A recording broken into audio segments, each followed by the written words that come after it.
गणानां त्वा गणपतिं हवामहे कविं कवीनामुपमश्रावस्तमम् ज्येष्ठराजं ब्रह्मणां ब्रह्मणस्पत नः शृण्वन् नोतिभिः सीदसादनम् निषुसीद गणपते गणेषु त्वामाहुर्विप्रातमं कवीनाम् नृते त्वद्वीजते किञ्चनारे महामर्कं माधवं चित्रमर्च ॐ श्रीमहागणपतये नमः।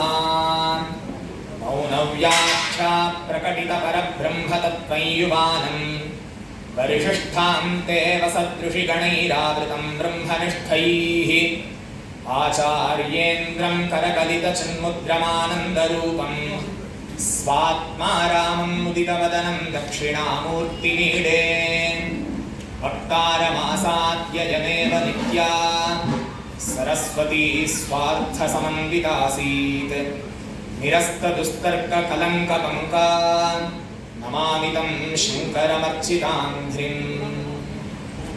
श्यामा काचन चन्द्रिका त्रिभुवने पुण्यात्मनामानने सीमाशून्यकवित्ववर्षजननी कापि कादम्बिनी मारारादिमनोविमोहनविधौ काचित्तमः कन्दली कामाक्ष्याः करुणाकटाक्षलहरी कामाय मे कल्पताम्। चन्द्रोद्भासितशेखरे स्मरहरे गङ्गाधरे शङ्करे सर्पैर्भूषितकण्ठकर्णविवरे नेत्रोत्सवैश्वानरे वन्ति त्वत्कृतसुन्दराम्बरधरे त्रैलोक्यसारे हरे मोक्षार्थं कुरु चित्तवृत्तिममलामन्यैस्तु किं कर्मभिः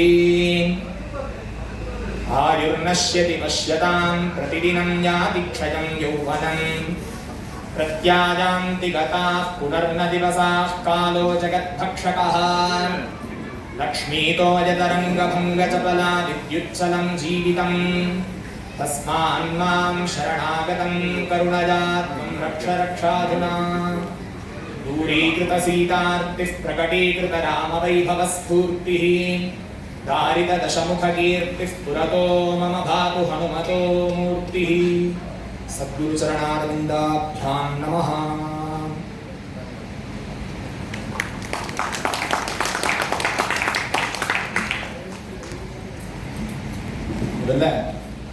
குருநாதர் நம்மளுடைய கர்ப்பாதானத்திலிருந்து ஆரம்பிச்சு பும்சவனம், சீமந்தம், உபநயன சம்ஸ்காரம், அப்புறம் அதுக்கு கர்ப்பாதானம், அதுக்கப்புறம் அதுக்கு விவாகம், அப்புறம் குழந்தை பிறந்ததுலேருந்து எங்களுக்கு சீமந்தம், அப்புறம் குழந்தை பிறந்து ஆயுஷ்யோகம பரியந்தம்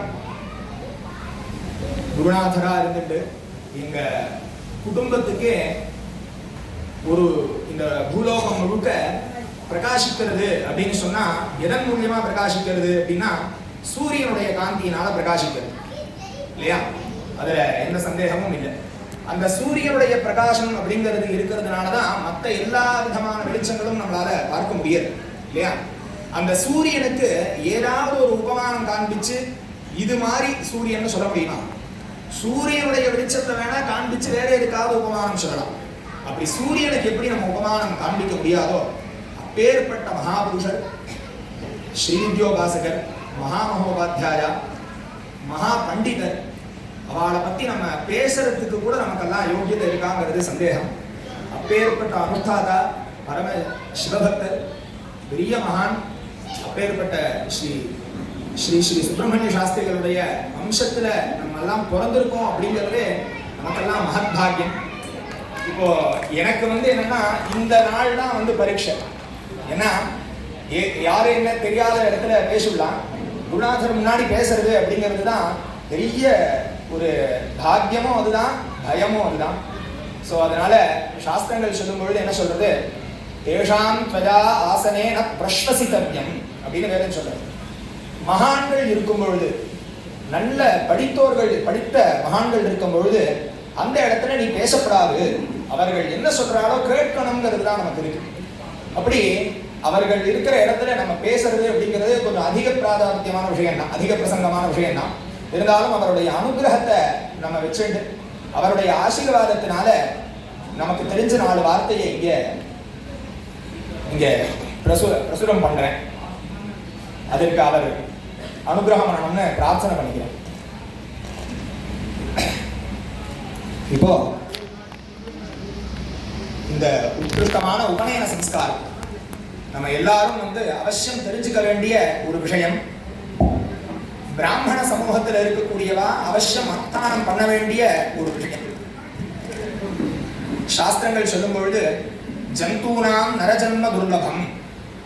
ஆச்சாரியார் சொல்றார் விவேக சூடாமணியில, மனித பிறவிதான் ரொம்ப அரிதான ஒரு பிறவி.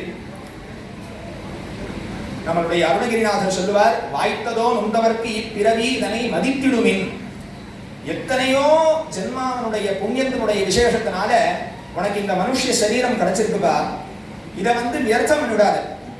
கூத்தாடி கூத்தாடி போட்டுடை தாண்டி அப்படின்னு சொல்லிட்டு இந்த மனுஷ சரீரத்தை நம்ம லௌகிகமான விஷயத்துக்கும் நம்மளுடைய சௌக்கியத்துக்காக, அதாவது தாத்காலிகமான சுகங்களுக்காகவோ நம்மளுடைய விருப்பு வெறுப்புக்காகவோ உபயோகப்படுத்தி வேஸ்ட் பண்ணிடுப்பார். இதை நம்ம பிரயோஜனப்படுத்திக்கிறோம். அப்ப மனுஷ சரீரத்தை பிரயோஜனப்படுத்திக்கிறதுனா என்னன்னு கேட்டீங்கன்னாக்கா, மனுஷனா வாழணும். இப்ப நம்ம எல்லாம் அப்படிதான் வாழ்ந்துட்டு இருக்கோம்னு நமக்கு தெரியும். ஆனா அப்படி இல்லை. ஆச்சாரியால் சொல்லும் பொழுது தெய்வானுகிரக ஹேதுகம் மனுஷ்யத்துவம் முமுட்சுத்துவம் மகாபுருஷ சம்ஸ்ரதா அப்படின்னு சொல்றாரு. துர்லபம் திரயமே வைத்தது. 3 விஷயம் மனுஷர்களுக்கு ரொம்ப துர்லபம். துர்லபம்னா என்ன அர்த்தம்னா அதுக்கு கிடைக்கிறது ரொம்ப சிரமம். அதுல என்ன சொல்றார், மனித பிறவின்னு முதல்ல சொல்றார், அடுத்தது மனுஷத்துவம்னு சொல்றார். அப்படின்னா என்ன அர்த்தம்னா மனித பிறவி கிடைக்கிறதே அபூர்வம், அதுலயும் மனுஷனா இருக்கிறது ரொம்ப அபூர்வம். மனுஷனுக்கு இருக்க வேண்டிய குணங்கள் என்ன அப்படின்னு கேட்டாக்கா, சத்தியத்தை பேசுறது, பொய் பேசாம இருக்கிறது, அடுத்தவர்களுடைய சிரமத்தை பார்த்தா மன வருத்தம் அடையிறது, அவர்களுக்கு எப்படியாவது சௌக்கியத்தை பண்ணணும்னு நினைக்கிறது, யாருக்கும் மனதாலையும் உடலாலையும் எந்த விதமான தீங்கும் நினைக்காம இருக்கிறது. நாம மாத்திரம் இல்லை, இந்த சொசைட்டியும் நன்னா இருக்கணும். நம்மளை சார்ந்தவர்கள் மாத்திரம் இல்லை, நம்ம யாருமே தெரியலனாலும் அவளும் நன்னா இருக்கணும். இப்படியெல்லாம் நினைக்கிறதுக்கு பேர் மனுஷத்துவம். நம்ம அந்த ஹியூமானிட்டின்னு சொல்றோம் பார்த்தீங்களா, அதுக்கு பேர் தமிழ்ல மனித நேயம்னு சொல்றோம். அப்போ மனுஷனா பிறக்கிறது ரொம்ப துர்லபம். அதை விட துர்லபம் இந்த மனுஷனா வாழறது. ஆச்சாரியார் முக்கியமா சொல்லும் பொழுது ஜந்தூனாம் நரஜன்ம துர்லபம் அத பும்ஸ்துவம் அப்படிங்கிறது. புருஷனா பிறக்கிறது அது ரொம்ப துர்லபம், அதாவது ஆணா பிறக்கிறது. அப்போ பெண்கள்லாம் இல்லையா அப்படின்னா அப்படி கிடையாது. பெண்களால தான் இங்க அனைத்து ஜீவராசிகளும். அதனாலதான் அம்பாள் சொல்லும் பொழுது சொல்றா, வித்யா சமஸ்தாஸ் தவ தேவி பேதாஸ் திரியஸ் சமஸ்தாஸ் சகலா ஜகத்சு அப்படின்னு சொல்லிட்டு அம்பாள் தேவி மகாத்மியத்துல சொல்லப்படுறது. அனைத்து பெண்களும் அம்பாளுடைய வடிவங்களே. அனைத்து பெண்களும், புருஷால் எல்லாருக்குள்ளேயும் ஆத்ம சைதன்யமா இருக்கக்கூடிய பகவான் இருந்தாலும் பெண்கள் அனைவரும் அம்பாள் அப்படிங்கிற ஒரு தன்மை. இன்னைக்குமே நம்ம ஒரு நன்னா அவ இந்த நம்மளுடைய கலாச்சாரத்தின் பேர்ல இருக்கக்கூடியவாளை பார்த்தா நமக்கே என்ன தோன்றது, உடனே அவளுக்கு நமஸ்காரம் பண்ணணும், அவளுடைய ஆசீர்வாதத்துக்கு பாத்திரமாகணும்னு தோன்றது அந்த பெண்களுக்கு. ஆனா இது எல்லா புருஷாட்டியும் தோணுமான்னு கேட்டெல்லாம் இருக்காது. ஆனா பெண்கள் இப்ப கூட பாருங்க, மாடனா வந்திருக்கிற ஆண்கள் வந்தாலும் பெண்கள் மாடனா வந்தாங்கன்னா அதையும் புடவை கட்டின்னு தான் வரும். அவ மாடனா இருந்தாலும் புடவைங்கிற ஒரு விஷயம் இருக்கு இல்லையா, அது அதுவே ஒரு சம்பிரதாயத்தின் பேர் தான். அப்படி பெண்களாலதான் புருஷாலும் பிரஜைங்கிறதே அவள் தான் உற்பத்தி ஆறுது. இருந்தாலும் இந்த புருஷ சரீரம் அப்படிங்கிறது வந்தாதான் இந்த மாதிரி சம்ஸ்காரங்கள். இப்போ உபநயன சம்ஸ்காரங்கிறத பண்ணினோம், அவர்களுக்கு குலதெய்வம்னு ஒண்ணு உண்டு, அந்த வழிபாடுன்னு ஒண்ணு உண்டு, வேதங்கள்னு ஒண்ணு உண்டு, அதை அத்தியனம் பண்றது அப்படிங்கிற ஒரு விஷயம் உண்டு, அவர்களாத்துல நடக்கக்கூடிய நல்லது கெட்டது அப்படிங்கிறதெல்லாம் உண்டு. இதெல்லாம் யார் எடுத்து பண்ணுவா அப்படின்னா புருஷா எடுத்து பண்ணுவா இல்லையா. சோ அப்ப அந்த புருஷனா பிறக்கிறது ரொம்ப துர்லபம். அதுலயும் பார்த்தேன் அப்படின்னாக்கா இந்த பிராமண ஜென்மாவா நமக்கு கிடைக்கிறது அப்படிங்கிறது அதை விட துர்லபம். ஏன் அப்படின்னு கேட்டேன்னாக்கா, இந்த பிராமண ஜென்மா அப்படிங்கிறது மாத்திரம்தான் பரோபகாரத்துக்காக இருக்கக்கூடிய ஒரு ஜென்மா. வேதம் சொல்லும் பொழுது பரேஷாமுகாகாரார்த்தம் யஜ்ஜீவாதி சஜீவாதி ஏதாம் வைஸ்வானரீம் சர்வதேவான் நமோஸ்துதே அப்படின்னு ரிக்வேதத்துல சொல்றது. வாழறது எல்லாருக்கும் சமம் தான், எல்லாருக்கும் ரொம்ப ஒரே மாதிரி தான், எல்லாரும் சாப்பிட்றோம் தூங்குறோம், எல்லாரும் பிரஜா உற்பத்திக்கு பிரயத்தனப்படுறோம்.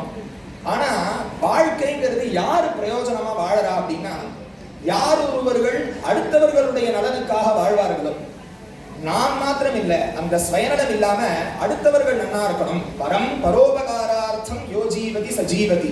யார் வாழறான்னு கேட்டா, அடுத்தவர்களுடைய நலனுக்காக வாழக்கூடியவர்களே வாழ்பவர்கள். மற்றவர்கள் எல்லாம் உயிரோடு இருக்கான்னு வேணா நம்ம சொல்லலாம். அப்படி இந்த புருஷ ஜென்மா, அதுலயும் பிராமண ஜென்மா ஏன் இது வசத்தின்னு கேட்டேன்னாக்கா, அவர்கள் இன்னைக்கு ஆசிரியம் பண்ண இந்த உபநயன சம்ஸ்காரம் இருக்கே, இதுல இருக்கக்கூடிய சந்தியாவந்தன விஷயங்கள்லாம் பார்த்தேன்னாக்கா ரொம்ப ஆச்சரியமா. அதுல காயத்ரி மந்திரத்தினுடைய விஷயம் இன்னைக்கு எல்லாருக்கும் தெரியும். தியஹா ஜஹா நஹா பிரச்சோதயாதுன்னு ஒரு காயத்ரியில ஒரு பாதம். அதுக்கு என்ன அர்த்தம்னு கேட்டேன்னா, இந்த சூரிய மண்டலத்துல இருக்கக்கூடிய பகவானானவன் எனக்குள்ள இருக்கக்கூடிய அறியாமையை நீக்கி எங்களை எல்லாரையும் அவர் பரிபூர்ணமா ஞானத்தை கொடுத்து அனுகிரகம் பண்ணணும் அப்படின்னு சொல்றார். அந்த இடத்துல ப்ளூரலா பிரார்த்தனை பண்றார். சிங்குலரா பண்ணக்கூடியவர் ப்ளூரலா நாங்கள்லாம் நல்லா இருக்கணும் அப்படின்னு கேட்கிறார். அப்ப நாங்கன்னு சொன்னா என்ன அர்த்தம்னாக்கா, ஷன்னோ அஸ்து த்விபதே ஷம் சதுஷ்பதே அப்படின்னு வேதம் சொல்றோம். எல்லாரும் ஷம்னஹா, ஷம் அப்படின்னாலே மங்களம் அப்படின்னு அர்த்தம். யாருக்கெல்லாம் மங்களம்? 2 கால் இருக்கக்கூடிய அனைத்து ஜீவராசிகளுக்கும் மங்களம், 4 கால்கள் இருக்கக்கூடிய அனைத்து ஜீவராசிகளுக்கும் மங்களம். மங்களம்னா என்ன அர்த்தம்? நல்லது அப்படின்னு அர்த்தம். அப்போ 2 கால்ல ஜீவனம் பண்ணக்கூடிய எல்லாரும் நன்னா இருக்கணும். மிருகங்களா இருக்கக்கூடிய பசுபக்ஷி மிருகங்களுக்கெல்லாம் அவர்கள்லாம் நன்னா இருக்கணும் அப்படின்னு சொல்லிட்டு பிரார்த்தனை. அப்போ இது மாத்திரம் இல்லை, அவர்கள் பண்ணக்கூடிய யாக யஜ்ஞாதிகள்லாம் பார்த்தெல்லாம் தெரியும். இந்த சோமயாகம், வாஜபேய யாகம், இதெல்லாம் நம்ம இன்னைக்கு நிறைய கேள்விப்படுறோம். வாஜம் பேயம்னா என்ன அர்த்தம்னா, யாரும் பசி பட்னி தாகத்தினால சிரமப்படக்கூடாது அப்படின்னு அர்த்தம். யாருக்குமே பசியினால யாரும் கஷ்டப்படக்கூடாது, தாகத்தினால யாரும் கஷ்டப்படக்கூடாது. இப்படி இருக்கணும்னா என்ன பண்ணணும் அப்படின்னா, பசுமாடு எங்க நன்னா இருக்குமோ, பசுமாடு எங்க நன்னா இருக்குமோ அந்த இடத்துல வந்து பார்த்தேன்னா தாகத்தினால யாரும் சிரமப்பட மாட்டாங்க. ஜலம் தாகம் எடுத்து ஜலம் இல்லாம இப்போ ஒரு பாலைவனத்துக்கெல்லாம் போயிட்டா எப்படி சிரமப்படுவோம், அதெல்லாம் நமக்கு பார்த்துருப்போமே தவிர அனுபவத்துல நமக்கு ரொம்ப தகிக்கும் பொழுது ஜலம் இல்லைன்னா எப்படி இருக்கும் அந்த தன்மை அப்படிங்கிறது நமக்கு தெரியும். அப்போ அது வாழ்வியல்லையே இருக்குன்னா அவ எவ்வளவு சிரமப்படுவா. நிஜமாவே குடிக்கிறதுக்கு ஜலம் இல்லை, கடல் முழுக்க ஜலம் இருக்கு, அதை எடுத்து குடிச்சிட முடியுமா இல்லையா? அதே மாதிரி ஆகாரம், பசிக்கு ஆகாரம் இல்லை. நம்மெல்லாம் ரொம்ப பிளஸ்டு, நம்மெல்லாம் ரொம்ப அனுகிரகத்தோட இருக்கக்கூடியவா. ஏன்னா நமக்கு வேண்டாம் வேண்டாம்னு சொல்லி வெளியேறிய அளவுக்கு ஆகாரம் நமக்கு இருக்கு. நல்ல உணவு இருக்கு, நல்ல உடை இருக்கு, இருக்க இடம் இருக்கு, படிப்பு இருக்கு, சமுதாயத்துல மரியாதை இருக்கு, கௌரவம் இருக்கு, ஆரோக்கியம் இருக்கு, இதுக்கு எல்லாத்துக்கும் மேல. அப்போ அதனாலேயே நமக்கு அதனுடைய மகத்துவங்கிறது தெரியல. இதுக்கெல்லாம் சிரமப்படுறவால போய் பார்த்தாதான், ஓ இது கூட இல்லாம இருக்காளா, ஒருவேளை ஆகாரம் இல்லாம இருக்காளா, வஸ்திரம் இல்லாம இருக்காளா, படிப்பு இல்லாம இருக்காளா, பணம் சம்பாதிக்காம இத்தனை கஷ்டப்படுறாளாங்கிறது சிரமப்படுறவாளை பார்க்கும்பொழுதுதான் நமக்கு தெரியும். இதனாலேயே நம்ம வந்து எப்பயுமே பகவான்கிட்ட எப்பயும் நன்றியோட இருக்கணும். நித்தியமே சாயங்காலம் ஆகட்டும் கார்த்தாலை ஆகட்டும் ராத்திரி படுத்துக்க போறதுக்கு முன்னாடி பகவானுக்கு நன்றி சொல்லிட்டு படுக்கணும். அதனாலதான் மகாபிரிவா சொல்லுவா, நித்தியம் எல்லாரும் எனக்காக ஒரு 2 நிமிஷம் கொடுக்கணும்னு கேட்பாங்க. என்ன 2 நிமிஷம் அப்படின்னா, ராத்திரி படுத்துக்க போகும் பொழுது சிவநாமா ஒரு 100 தடவை அல்லது ஒரு 10 தடவையாவது, ஒரு நிமிஷம் கூட ஆகாது, நமசிவா எங்கக்கூடிய நாமாவை சிவநாமாவை சொல்லிட்டு படுத்துக்கிறது. கார்த்தால நாராயண ஸ்மரணையோட ஏந்துக்கிறது. சிவாய நம என்று சிந்தித்து இருப்போருக்கு அபாயம் ஒரு நாளும் இல்லை அப்படின்னு சொன்னா போல சிவசிவா சிவசிவான்னு சொல்லிட்டு ராத்திரி படுத்துக்கிறது. பகவானே இந்த நாள் எனக்கு நல்ல ஆரோக்கியத்தை கொடுத்த, ப்ரொடக்டிவா நான் என்னுடைய காரியக்கிரமங்களை பண்ண முடிஞ்சுது, எனக்கு இன்னைக்கு வஸ்திரம் இருக்குது, ஆகாரம் இருக்குது, சௌக்கியமான ஜீவனம் இருக்குது, உன்னுடைய அனுகிரக விசேஷம் அப்படின்னு நன்றி சொல்லிட்டு படுத்துக்கணும். அதே போல கார்த்தால ஏந்துக்கும் பொழுது நம்ம ஆல்ரெடி வச்சுருக்கோம், ஷெட்யூல் வச்சுருக்கோம், அந்த டு டூ லிஸ்ட் எல்லாம் இருக்கு. அதெல்லாம் இருந்தாலும் நம்ம இருந்தாதானே அது இல்லையா, நம்ம பிராணம் இருக்கணுமே. இதெல்லாம் தமிழ்ல சொல்லுவார், இன்று இருப்பரை நாளை இருப்பரோ என்று எண்ணபோது இடமில்லையே அப்படிங்கிற தாய்மானவர் சொல்லும்பொழுது, இன்னைக்கு இருக்கோம், நம்ம அடுத்த வருஷம் வரைக்கும் பிளான் போடலாம், ஆனா அடுத்த நாள் அப்படிங்கிறது நமக்கு நிச்சயம் இல்லை. பகவான் நினைச்சா மாத்திரம் தான் நம்ம இருக்க முடியும். அப்போ பகவான் நமக்கு நினைச்சிருக்காரு, ஒரு நாளும் நம்ம கண்ணு முழிக்கிறோம். அப்போ அதை நன்றியோட நம்ம பார்க்கணும். பகவானே இந்த நாள் எனக்கு நீ கொடுத்துருக்க, உன்னுடைய அனுகிரக விசேஷம், இந்த நாளை நான் எந்த அளவுக்கு சத்தியமா உண்மையா நான் வாழணும், பொய் பேசாம இருக்கணும், யாருக்கும் உடலாலும் மனதாலும் தீங்கு நினைக்காம இருக்கணும் அப்படிங்கக்கூடிய பிரார்த்தனையோட ஏந்துக்கணும். கார்த்தால ஏந்துக்கும் பொழுதே நமக்கு இருக்கு இந்த காலை வந்து பூமியில வைக்கிறதுக்கு முன்னாடி கையினால நமஸ்காரம் பண்ணிட்டு ஏந்துக்கிறது அப்படின்னு ஒரு வழக்கம். என்னன்னாக்கா இந்த பூமாதேவி அப்படிங்கிறது இது பாருங்க, இந்த பொறுத்துக்கிறது தாங்கிக்கிறது இது எல்லாம் பார்த்தீங்கன்னா பெண்கள் தான். இப்போ கர்ப்ப காலத்துல குழந்தையில தாங்கிக்கிறதா இருக்கட்டும், குடும்ப பாரத்தை தாங்கிக்கிறதா இருக்கட்டும். பூமி அப்படின்னு சொல்றோமே, வேதத்துல சொல்றது பூமி மாதாம் த்யௌர்தாசினாயோ அப்படின்னு வேதத்துல வரும். பூமி மாதா அப்படின்னு சொல்ற நமக்கே பழக்கம் இருக்கு. அப்படி இந்த பூமியில நம்ம எவ்வளவோ காரியக்கிரமம் பண்றோம். இன்னைக்கு நம்ம உட்கார்ந்து இருக்கோம், நடக்கிறோம், ஓடுறோம், குதிக்கிறோம், மலமூத்திர விசர்ஜனம் பண்றோம், எச்ச துப்புறோம், எல்லாம் பண்றோம். ஆனா அது நமக்கு பொறுத்துன்னு இருக்கு. நமக்காக இந்த இத்தனை விருட்சங்கள் இருக்கு, இத்தனை தானிய சமிருத்தி இருக்கு, இதெல்லாம் பூமி நினைக்கலன்னா நமக்கு கிடைக்குமா? அதனாலதான் சாஸ்திரங்கள் சொல்றது சூரியனானவர் அப்பாவாகவும் பூமியானவள் அம்மாவாகவும் சொல்ற. அப்பாவினுடைய அந்த கிரணங்கள் வந்து பாருங்க, அதுதான் ரேதஸ் அப்படின்னு சொல்ற. பூமி அப்படிங்கக்கூடியவள் தான் பிரசவிக்கக்கூடிய அம்மா அப்படின்னு சொல்றது. அந்த கிரணங்கள்னாலதான் நம்ம எதை பூமியில போட்டாலும் நமக்கு திரும்பி அது நமக்கு நன்மையா கிடைக்கிறது. நம்ம வந்து ஒரு வஸ்துவை போடுறோம், அதுல இருந்து நெல் கிடைக்கிறது, நெல் மூலியமா நமக்கு அரிசி கிடைக்கிறது. எத்தனையோ ஒரு விதைகளை போடுறோம், அதன் மூலியமா காய்கறிகள் கிடைக்கிறது, பழங்கள் கிடைக்கிறது, தானியங்கள் கிடைக்கிறது இல்லையா? அப்போ இந்த பூமி தான் அம்மான்னு நமக்கு சாஸ்திரம் சொல்றது. அந்த அம்மாவை வணங்கிட்டு கார்த்தால நாளை தொடங்கணும் அப்படின்னு. இப்படி இதுக்கெல்லாம் பேரு தினச்சரியா அப்படின்னு. தினச்சரியான்னா கார்த்தாலந்து ராத்திரி பரியந்தம் முழிச்சுண்டு படுத்துக்கிற பரியந்தம் நம்ம வாழ்க்கைய சாஸ்திரோக்தமாகவும் வேத விகிதமாகவும் வாழக்கூடிய வாழ்க்கை அப்படின்னு அர்த்தம். இது எதுக்கு நான் சொல்ல வந்தேன்னா, இந்த உபநயன சம்ஸ்காரத்துக்காக சொல்ல வரேன். அப்போ இந்த உபநயன சம்ஸ்காரம் அப்படிங்கிறது ஆயிடுத்துன்னா அது பரியந்தம் அந்த குழந்தை அப்படிங்கக்கூடியவன் காமச்சாரா காமபக்ஷா அப்படின்னு சொல்லிட்டு அவன் வந்து எப்படி வேணா பேசலாம், என்ன வேணா சாப்பிடலாம், எப்படி வேணா விளையாடலாம். ஆனா உபநயன சம்ஸ்காரம் அப்படிங்கிறது ஆயிடுத்துன்னு சொல்லி சொன்னா அவனுக்கு அவ்வளவு ரூல்ஸ் இருக்கு.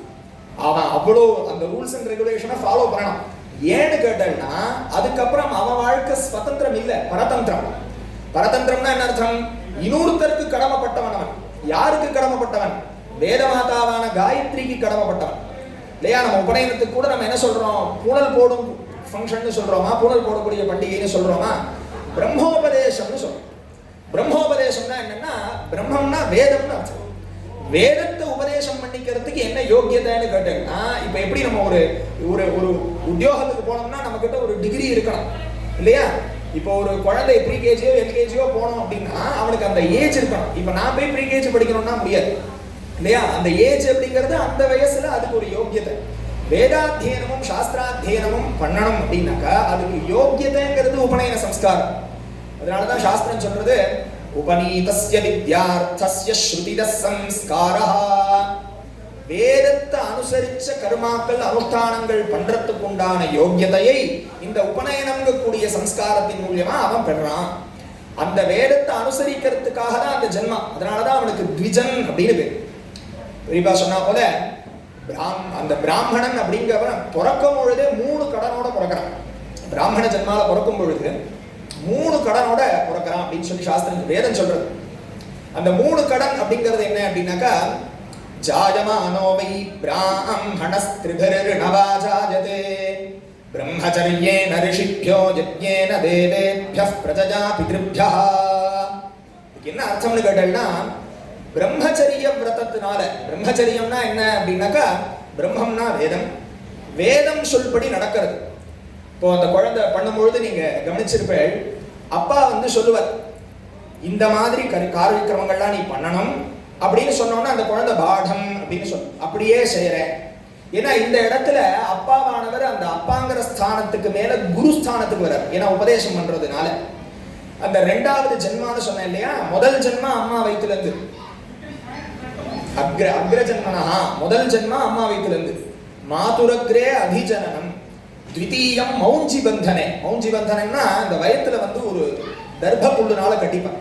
உபநயனத்துல தான் பண்ணுவான். அப்படி 2வது ஜென்மாங்கிறது தான் இந்த உபநயன சம்ஸ்காரம். இந்த உபதேசத்தை அப்பாவானவர் உபதேசம் பண்ணுவார் அந்த குழந்தைக்கு. அப்பா அவர் என்ன சொல்லுவார்? மாசு சுத்தா அப்படின்பார். அதுக்கு என்ன அர்த்தம்னா பகல்ல தூங்கப்படாது. அதுக்கு அந்த குழந்தை சொல்லுவான் பாடம், தூங்க மாட்டாங்களா. கர்ம குரு அப்படிங்கிற. கர்ம குருன்னா என்ன அர்த்தம்? உனக்கு விதிக்கப்பட்ட கர்மாக்களை சந்தியாவந்தனம், சமிதாதானம், மாத்தியான்மிகம், பிரம்மயஜ்ஞம், வேதத்தை அத்தியனம் பண்றது, சாயங்காலம் வேதம் சொல்றது, இதெல்லாம் நீ பண்ணணும் அப்படின்னா பாடம் பண்றேன். இதெல்லாம் அந்த குழந்தை சொல்லுவான். கர்ம குரு மாசுஷுப்தாக ஆச்சாரியாதீனோ பவ. பாடம், ஒரு ஆச்சாரியன் கிட்ட போய் அந்த குழந்தை வேதத்தை அத்தியனம் பண்ணணும். அதுல என்ன சொல்லிட்டார்? அதீனோ பவ. அதீனோ பவ அப்படின்னாக்கா அவர்கள் கிட்ட இருந்து அவருக்கு சுஷ்ரூஷ பண்ணி அந்த வித்தியை கத்துக்கணும். நீங்க நேத்தி கூட நம்ம அதை பத்தி பேசிட்டு இருந்தோம். இந்த கல்வி முறையில தான் வாத்தியார்களை தெய்வங்களுக்கு சமமா உபாசனை பண்றதுன்னு இருக்கு. வேதம் சொல்றது தேவமிவ ஆச்சாரியம் உபாசீத. பகவானுக்கு நீங்க எந்த இடத்தை கொடுக்கிற இடம், அந்த இடத்தை நமக்கு வேதம் சொல்லி கொடுக்கிற வாத்தியார்களுக்கு கொடுக்கணும்னு இருக்கு. தமிழ்லயும் உண்டு, எழுத்தறிவித்தவன் இறைவனாவான் அப்படின்னு நம்ம சொல்றோம் இல்லையா? ஆசிரியர் ஆச்சாரியர் ஒரே மாதிரிதான். ஆச்சாரியர்னு நம்ம சம்ஸ்கிருதத்துல சொல்றோம், அதே தமிழ்ல ஆசிரியர் அப்படின்னு சொல்றோம். அப்படி அந்த வேதத்தை அந்த குழந்தை அத்தியனம் பண்ணணும். அது பரியந்தம் அவன் இப்படி வேணா சாப்பிடலாம், தூங்கலாம், விளையாடலாம். ஆனா இதுக்கப்புறம் அவன் சிக வச்சுக்கணும், அனுஷ்டானம் பண்ணணும், 3 வேளை சந்தியாவந்தனம் பண்ணணும். ஏன்னா முன்னாடியே சொன்ன மாதிரி அவன் பரதந்திரம், வேத மாதாக்காக அவனை கொடுத்தாச்சு. இதுக்கப்புறம் அவன் அந்த தப்பை பண்ணினான்னு சொன்னா அவன் அதுக்கப்புறம் பாபிஷ்டி ஆயிடும். பதிதன்னு பேரு. சந்தியாவந்தனத்தை விட்டவனுக்கு பதிதன் அப்படின்னு பேரு. பதிதன்னா அவர்களுக்கு எந்த காரியக்கிரமங்கள் பண்றதுக்கும் அதிகாரம் இல்லை, அப்படி பண்ணினாலும் பலன் இல்லை அப்படின்னு சொல்லப்படும். அப்போ அனைவரும் அனுசரிக்க வேண்டிய ஒரு அனுஷ்டானம்ங்கிறது சந்தியாவந்தனம். ஏன் நம்ம தமிழ்ல சொல்லும் பொழுது வேதம் ஓதிய வேதியருக்கு ஒரு மழை, கற்பு தவறாத பெண்டிற்கு ஒரு மழை, நீதி தவறாத அரசருக்கு ஒரு மழை, மாதம் மும்மழை பெய்யன பெய்யுமே அப்படின்னு. இவா 3 பேருக்காக மழை பெய்யுமா? அந்த மழை பெய்யறது யாருக்காக? ஒரு பிராமணனுக்காகவா? வேதம் படிச்ச பிராமணனுக்காகவா? இல்ல வேற யாருக்காக? லோகத்துக்கே மழை பெஞ்சதுன்னா மழையின் மூலியமா இந்த பயிர்கள் எல்லாம் வளரும், தானியங்கள் வளரும், ஜலசமிருத்தி ஏற்படும், மரம் செடி கொடிகள்லாம் ஆரோக்கியமா இருக்கும், மிருகங்கள்லாம் நீர் அதனுடைய பிரயோஜனத்தை அடைஞ்சு சௌக்கியமா இருக்கும். ஏன்னா நமக்கு ஆத்துல ஜலம் இருக்கு, மிருகங்கள்லாம் எங்க போய் ஜலம் குடிக்கும்? அது இந்த மாதிரி குட்டையிலையும் குளத்திலையும் ஓடக்கூடிய நதியிலையும் தானே குடிக்கும். அப்ப ஜலசமிருத்தி இல்லைன்னா என்ன ஆகும்? அப்போ இந்த ஜலசமிருத்தி ஏற்படணும்னா வேதாத்தியனம் பண்றவனுக்காக ஒரு மழையே கொடுக்குறேங்கிறார் பகவான். கற்பு தவறாத பெண்டிற்கு ஒரு மழை. அந்த கற்புங்க கூடிய விஷயத்துல பாதிவிரதா தர்மம், பதிவிரதையா இருக்கக்கூடிய பெண்களுக்காக ஒரு மழை, வேதம் படிச்சவனுக்காக ஒரு மழை, நீதி தவறாத அரசர்களுக்காக ஒரு மழை. மாசத்துக்கு 3 மழை பெய்யுமா? எந்த இடத்துல இந்த 3 விஷயமும் இருக்கும். அப்போ நம்ம பண்ணக்கூடிய கர்மானால லோகத்துக்கே க்ஷேமம்னு வரும்பொழுது நமக்கு பொறுப்பு ஜாஸ்தி ஆயிடும். அப்போ அந்த ரெஸ்பான்சிபிலிட்டியை விட்டவாளுடைய பாபம் எப்படி இருக்கும்? தப்புங்கிறது வேற, எல்லா தப்புக்கும் இது பண்ணிட மாட்டான், அவ பனிஷ் பண்ணிட மாட்டான். ஆனா பாபம்ங்கிறது வேற. பாபமுக்கும் தப்புக்கும் என்ன வித்தியாசம்னு கேட்டீங்கன்னா, இப்போ நமக்காக ஏதாவது ஒன்று பண்ணிக்கணும், அதை பண்ணிக்கலன்னு வச்சுக்கோங்களேன், அது நம்மளை மாத்திரம் பாதிச்சதுன்னா அது பாபம். நம்மளை சார்ந்தவர்களுக்கு பாதிச்சதுன்னு வச்சுக்கோங்களேன், அதுக்கெல்லாம் சின்ன பனிஷ்மெண்ட் கொடுத்துடலாம். அதுவே இந்த சமுதாயத்திற்கும் லோகத்தில் இருக்கிற அனைவர்களுக்கும் பாதிச்சது அப்படின்னா அதுக்கு பேர் பாபம்னு பேரு, மகாபாபம். அதுக்கு பிராயஷ்சித்தம் ரொம்ப பெருசா இருக்கும். அதனால நம்ம பிராமண ஜென்மா அப்படிங்கிறது லோகோபகாரத்துக்காக இருக்கக்கூடிய ஜென்மா. இப்ப இந்த வேதத்துக்காகவும் இந்த சாஸ்திர அனுஷ்டானத்துக்காகவும் இந்த காயத்ரி உபாசனைக்காகவும் அந்த குழந்தையை கொடுத்துருக்கோம். அதனாலதான் இந்த உபநயன சம்ஸ்காரம்ங்கிறது ரொம்ப முக்கியமா சொல்லப்பட்டிருக்கு.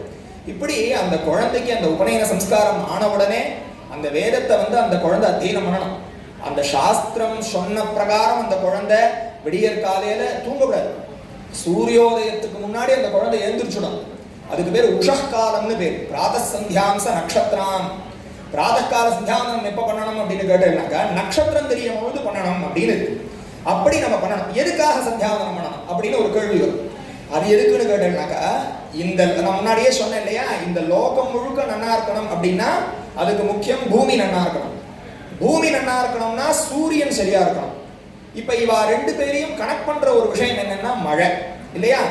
தர்மமா இருந்தா மழை பெய்யும்னு நம்ம சொல்லியாச்சு இல்லையா? அப்போ இந்த 3க்கும் சம்பந்தம் இருக்கு இல்லையா? இப்போ அந்த சூரியனானவர் சரியானபடி உதிக்கணும், சரியானபடி அஸ்தமனம் ஆகணும்.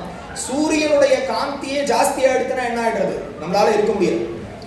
அதுவே ரொம்ப ரொம்ப மழையா பேச்சுட்டு இருந்தாலும் கஷ்டம், சூரியன் உதிக்காம இருந்தாலும் கஷ்டம், ரொம்ப சுட்டெரிச்சதுனாலும் கஷ்டம், ரொம்ப குளிரும் நம்மளால தாங்க முடியாது இல்லையா? அதனுடைய தர்மத்துல இருக்கணும்னா இங்க பிராமணனானவன் அனுஷ்டானமா இருக்கணும். அப்போ இந்த சூரிய உதயத்திலே இந்த குழந்தை விடக்கூடிய அர்க்கியமானது என்ன பண்றது அப்படின்னாக்கா, ஆயிரக்கணக்கான பானங்களா போய் அவரை வந்து அழிக்கிறதுக்காக மந்தேகர்கள் அப்படின்னு சொல்லிட்டு ஆயிரக்கணக்கான அசுரர்கள் ஒரு உதயத்திலையும் அஸ்தம், அதுக்கு பேர் சந்தியான்னு பேர். சந்தியானாக்கா பிரிட்ஜ் மாதிரி கனெக்ட் பண்றது, ராத்திரியும் விடியற் காலையும் கனெக்ட் பண்றது, பகலையும் சாயங்காலத்தையும் கனெக்ட் பண்றது. அதனால அதுக்கு பேர் தான் சந்தியாவந்தனம்னு பேர். அந்த சந்தியா, அந்த கனெக்ட் பண்ணக்கூடிய இடத்துல நம்ம நமஸ்கரிக்கிறது. யாரை நமஸ்கரிக்கிறது? அந்த பிரத்யக்ஷமான தெய்வமான சூரியனை நமஸ்கரிக்கிறது. இங்க நம்ம அர்க்கியம் விடுறதுனால அங்க அது பல ஆயிரக்கணக்கான என்ன சொல்றது, ஒரு அம்பு மாதிரி, அந்த அம்பு மாதிரி இந்த அர்க்கியம் பண்ணக்கூடிய அந்த ஜலமானது அந்த அசுரர்கள்லாம் அழிச்சு சூரியனை காப்பாத்துறது. அந்த சூரியன் நமக்கு என்ன பண்றாரு அப்படின்னாக்கா, ஆரோக்கியம் பாஸ்கராதிச்சேத் ஞானமிச்சேத் மகேஸ்வரா. இப்படி நமக்கு நல்ல ஆரோக்கியம் வேணும் அப்படின்னா சூரியன் நினைச்சாதான் முடியும். சூரியோபாசனை பண்ணாதான் ஆரோக்கியம் இருக்கு. அப்போ அதனாலதான் வந்து அவருக்கு ஆரோகன்னே பேரு. ஆரோக்கியம்னு நம்ம சொல்றோமே தமிழ்ல, அதுக்கு சம்ஸ்கிருதத்துல ஆரோகா அப்படின்னா அர்த்தம் ரோகம் அற்றவன், ரோகம் இல்லாதவன், ஆரோகி. சூரியனுக்கே ஆரோகோ ராஜஸ்படரஸ் பதங்கஹ ஸ்வர்ணரோ ஜ்யோதிஷீமான விபாசஹ, இதெல்லாம் சூரியனுடைய பேர். அப்படி சூரியோபாசனை நம்ம சரியா பண்ணும் பொழுது, அதனால சூரிய நமஸ்காரம்னு நம்ம வச்சுட்டு இருக்கா பாருங்க, இதெல்லாம் நம்ம பண்ணும் பொழுது ஆரோக்கியம் நன்னா இருக்கும் இல்லையா? சுவர் இருந்தாதான் சித்திரம் வரைய முடியும்னு சொன்னா போல ஆரோக்கியம் நன்னா இருந்தாதான் நீங்க வேலை படிக்க முடியும், பகவான ஸ்தோத்திரம் பண்ண முடியும், கோவிலுக்கு போக முடியும், தீர்த்த யாத்திரை பண்ண முடியும், எல்லாம் பண்ண முடியும். இந்த சரீரம் இல்லைன்னு சொல்லி சொன்னா எதுவுமே நம்ம பண்ண முடியாது. அதனாலதான் சாஸ்திரம் சொல்றது சரீரம் ஆத்யம் கது தர்ம சாதனம். இந்த உடல் அப்படிங்கிறத வச்சுதான் அனைத்து தர்மங்களும். இந்த உடல் இல்லைன்னு சொல்லி சொன்னா நம்ம என்ன சொல்றோம்? பெயரினை நீக்கி பிணமென்று பெயரிட்டு அப்படிங்கிற பட்டினத்தார சொல்லும்போது, இது இருக்கிற வரைக்கும் நம்ம என்ன சொல்லுவா, நமக்கு ஒரு பேரு சொல்லுவா, ஸ்ரீராமன் சொல்லுவா. இதுவே பிராணன் போயிடுத்துன்னா அந்த பாடி எப்ப டிஸ்போஸ் பண்ண போறேன், பிணத்தை எப்ப எடுக்க போறேன்? அப்போ இத்தனை நாள் நம்ம உயிரை பார்க்கல, பிராணன் போகும்போதும் பிராணன் உன்னையே நம்ம ஆக்சுவலி நம்ம பார்த்தது இந்த உடலை தான். அப்போ உடல் அங்கதானே இருக்கு, அப்ப என்ன போயிடுது? அப்போ உயிர் அப்படிங்கிறது இல்லைன்னு சொல்லி சொன்னா இந்த உடலுக்கு கௌரவம் இல்லை. அப்போ அந்த உடல் நன்னா இருக்கணும்னு சொல்லி சொன்னா இந்த வேத முறைப்படி அனுஷ்டானத்தின் முறைப்படி நம்ம வாழ்ந்தோமே ஆனால் நமக்கும் நல்லது, இந்த சமுதாயத்திற்கும் நல்லது. அப்போ இப்படி வாழக்கூடிய வாழ்க்கை தான் இந்த த்விஜர்கள்னு சொல்லக்கூடிய பிராமணர்களுடைய வாழ்க்கை. அதனாலதான் நம்ம எந்த பூஜை புனஸ்காரம் ஹோமம் பண்ணாலும் ஒரு வச்சனம் சொல்லுவோம், கோ பிராமணேபிய சுபமஸ்து நித்யம் லோகா சமஸ்தா சுகினோ பவந்து, இல்லையா? ரொம்ப பிரசித்தமான ஒரு விஷயம். எதுக்கு கோ பிராமணர்கள், பசுமாடும் பிராமணனும் நன்னா இருக்கணும்னு ஏன் சொன்னான்னு கேட்டேன்னா, இந்த மாதிரி நம்ம அனுஷ்டானம் பண்றதுனால அதுல என்ன விஷயம்னு கேட்டேன்னாக்கா, இந்த யாருக்கும் ஜலத்துக்கு கஷ்டம் இருக்கக்கூடாது. அன்னபானேச்ச சர்வதா ததோமே ஸ்ரீதமாவஹா அப்படின்னு வேற பிரார்த்தனை பண்றது. யாரும் ஜலத்தினாலையும், அதாவது தாகத்தினால கஷ்டப்படக்கூடாது, பசியினால கஷ்டப்படக்கூடாது அப்படின்னு வேற பிரார்த்தனை பண்றது. இதுல ஏதாவது ஒரு ஜாதி மதம் இருக்கா பாருங்க, ஏதாவது ஒரு ஜாதி இவர்கள் நன்னா இருக்கணும் ஸ்பெசிபிக்கா சொல்லவே இல்லை.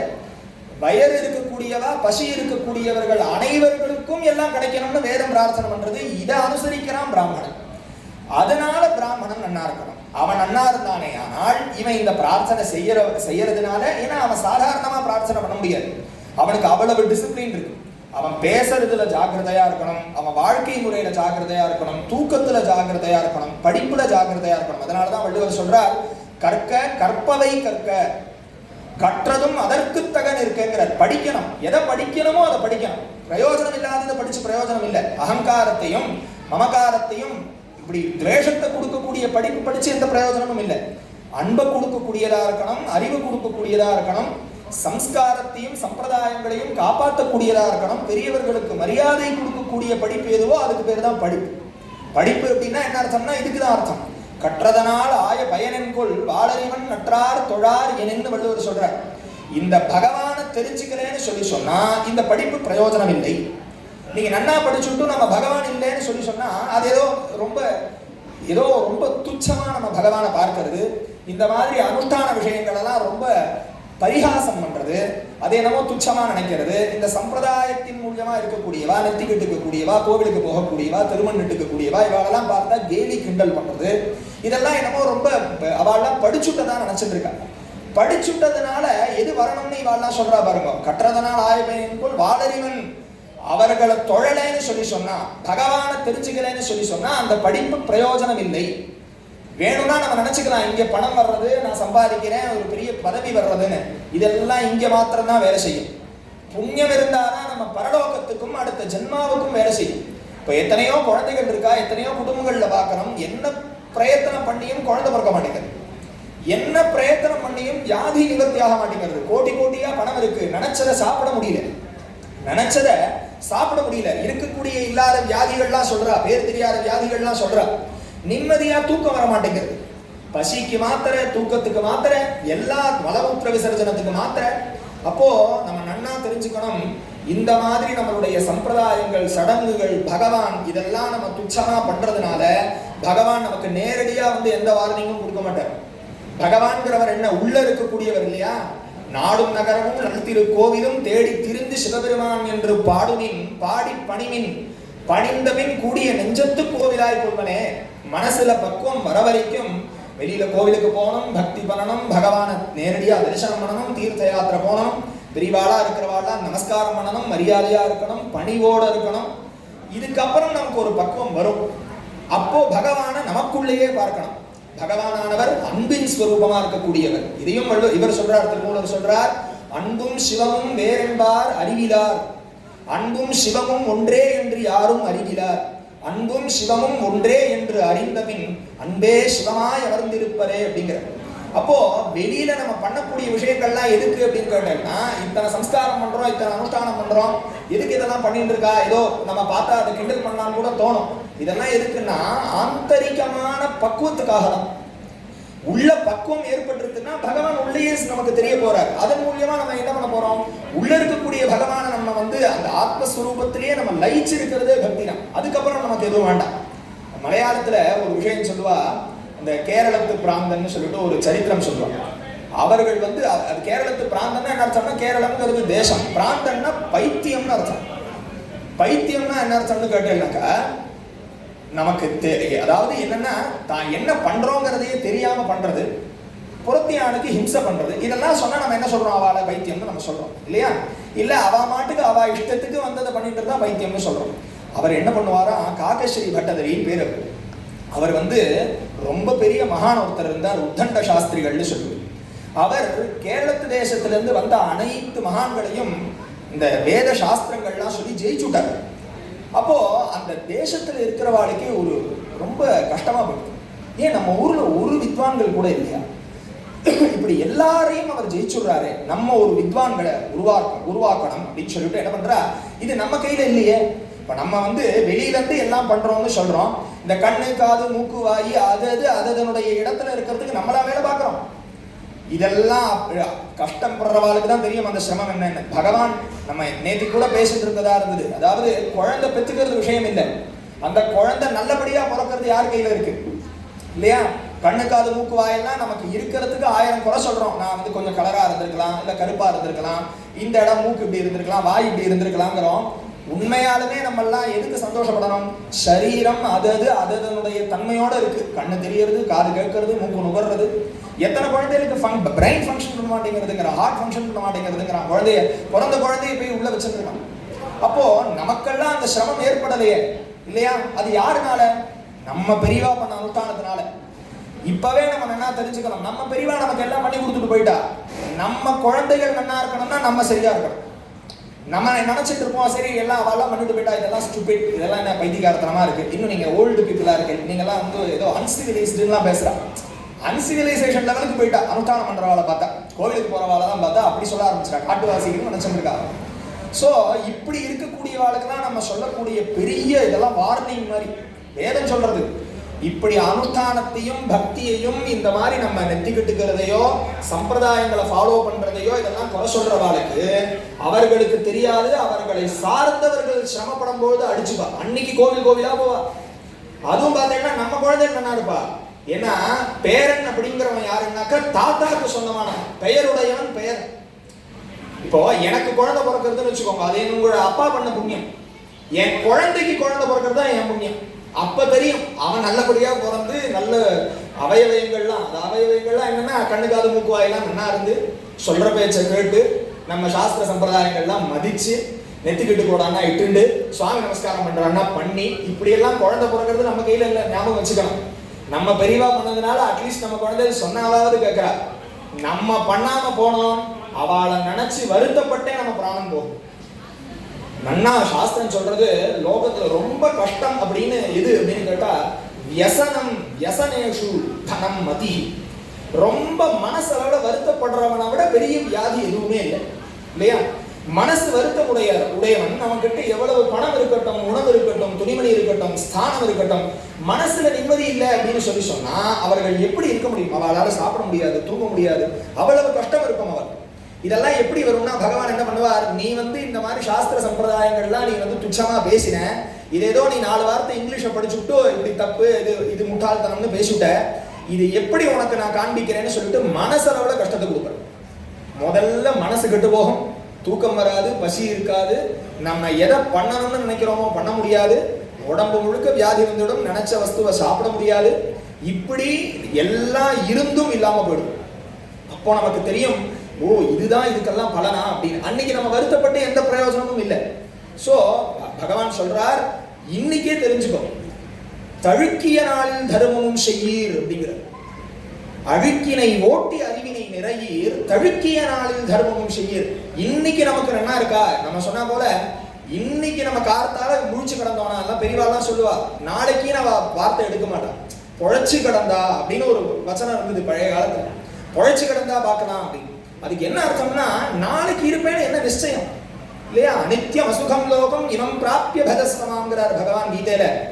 இந்த சரீரம் இன்னைக்கு இருக்கும்பா, அடுத்த க்ஷணம் என்னன்னு நீ என்னப்பா சொல்ல முடியும்? எதுவுமே நிச்சயம் இல்லை. அப்படி இருக்கும்பொழுது நான் இன்னார், நான் இப்பேற்பட்டவன், நான் படிச்சவன், நான் பதவியில இருக்கக்கூடியவன், நான் பணக்காரன், எதுக்கு இவ்வளவு அகங்காரம் இல்லையா? தஸ்ய பிரியமேவ சிரஹ மோதோ தக்ஷிண பக்ஷஹ அப்படின்னு வேதம் சொல்றோம். பிரமோத உத்தர பக்ஷஹ. அன்புதான் அனைத்துக்கும் விதைங்கிறது. அன்புடையார் அனைத்தும் உடையார் அப்படிங்கிறார் வள்ளுவர் சொல்லும்பொழுது. அன்பா இருக்கணும், பணிவா இருக்கணும், எல்லோருக்கிட்டையும் எந்த விதமான தேவையும் எதிர்பார்க்காம, பிரதிபலன் எதிர்பார்க்காம அன்பா இருக்கணும். அவன் நமக்கு நல்லது பண்ணுவான், அவன் நம்மளை சார்ந்தவன், இவன் நமக்கு அப்படிங்கிற எண்ணம்லாம் இல்லை. யாரு என்னன்னே தெரியாம அன்போட இருக்கணும். மகான்கள் ஞானிகள் எல்லாம் பார்த்தா நமக்கு ஏன் அப்படி வருவது யோசிச்சு பாருங்க. இன்னைக்கு பெரியவாளெல்லாம் பார்க்கிறோம், அவர்கள்லாம் பாருங்க, எல்லாருக்கும் அனுகிரகம். அவர்கிட்ட போய் ஒரு போட்டோ எடுத்துட்டா அவன் சொல்றா, எனக்கு பெரியவா, எனக்கு பிரியமானவா.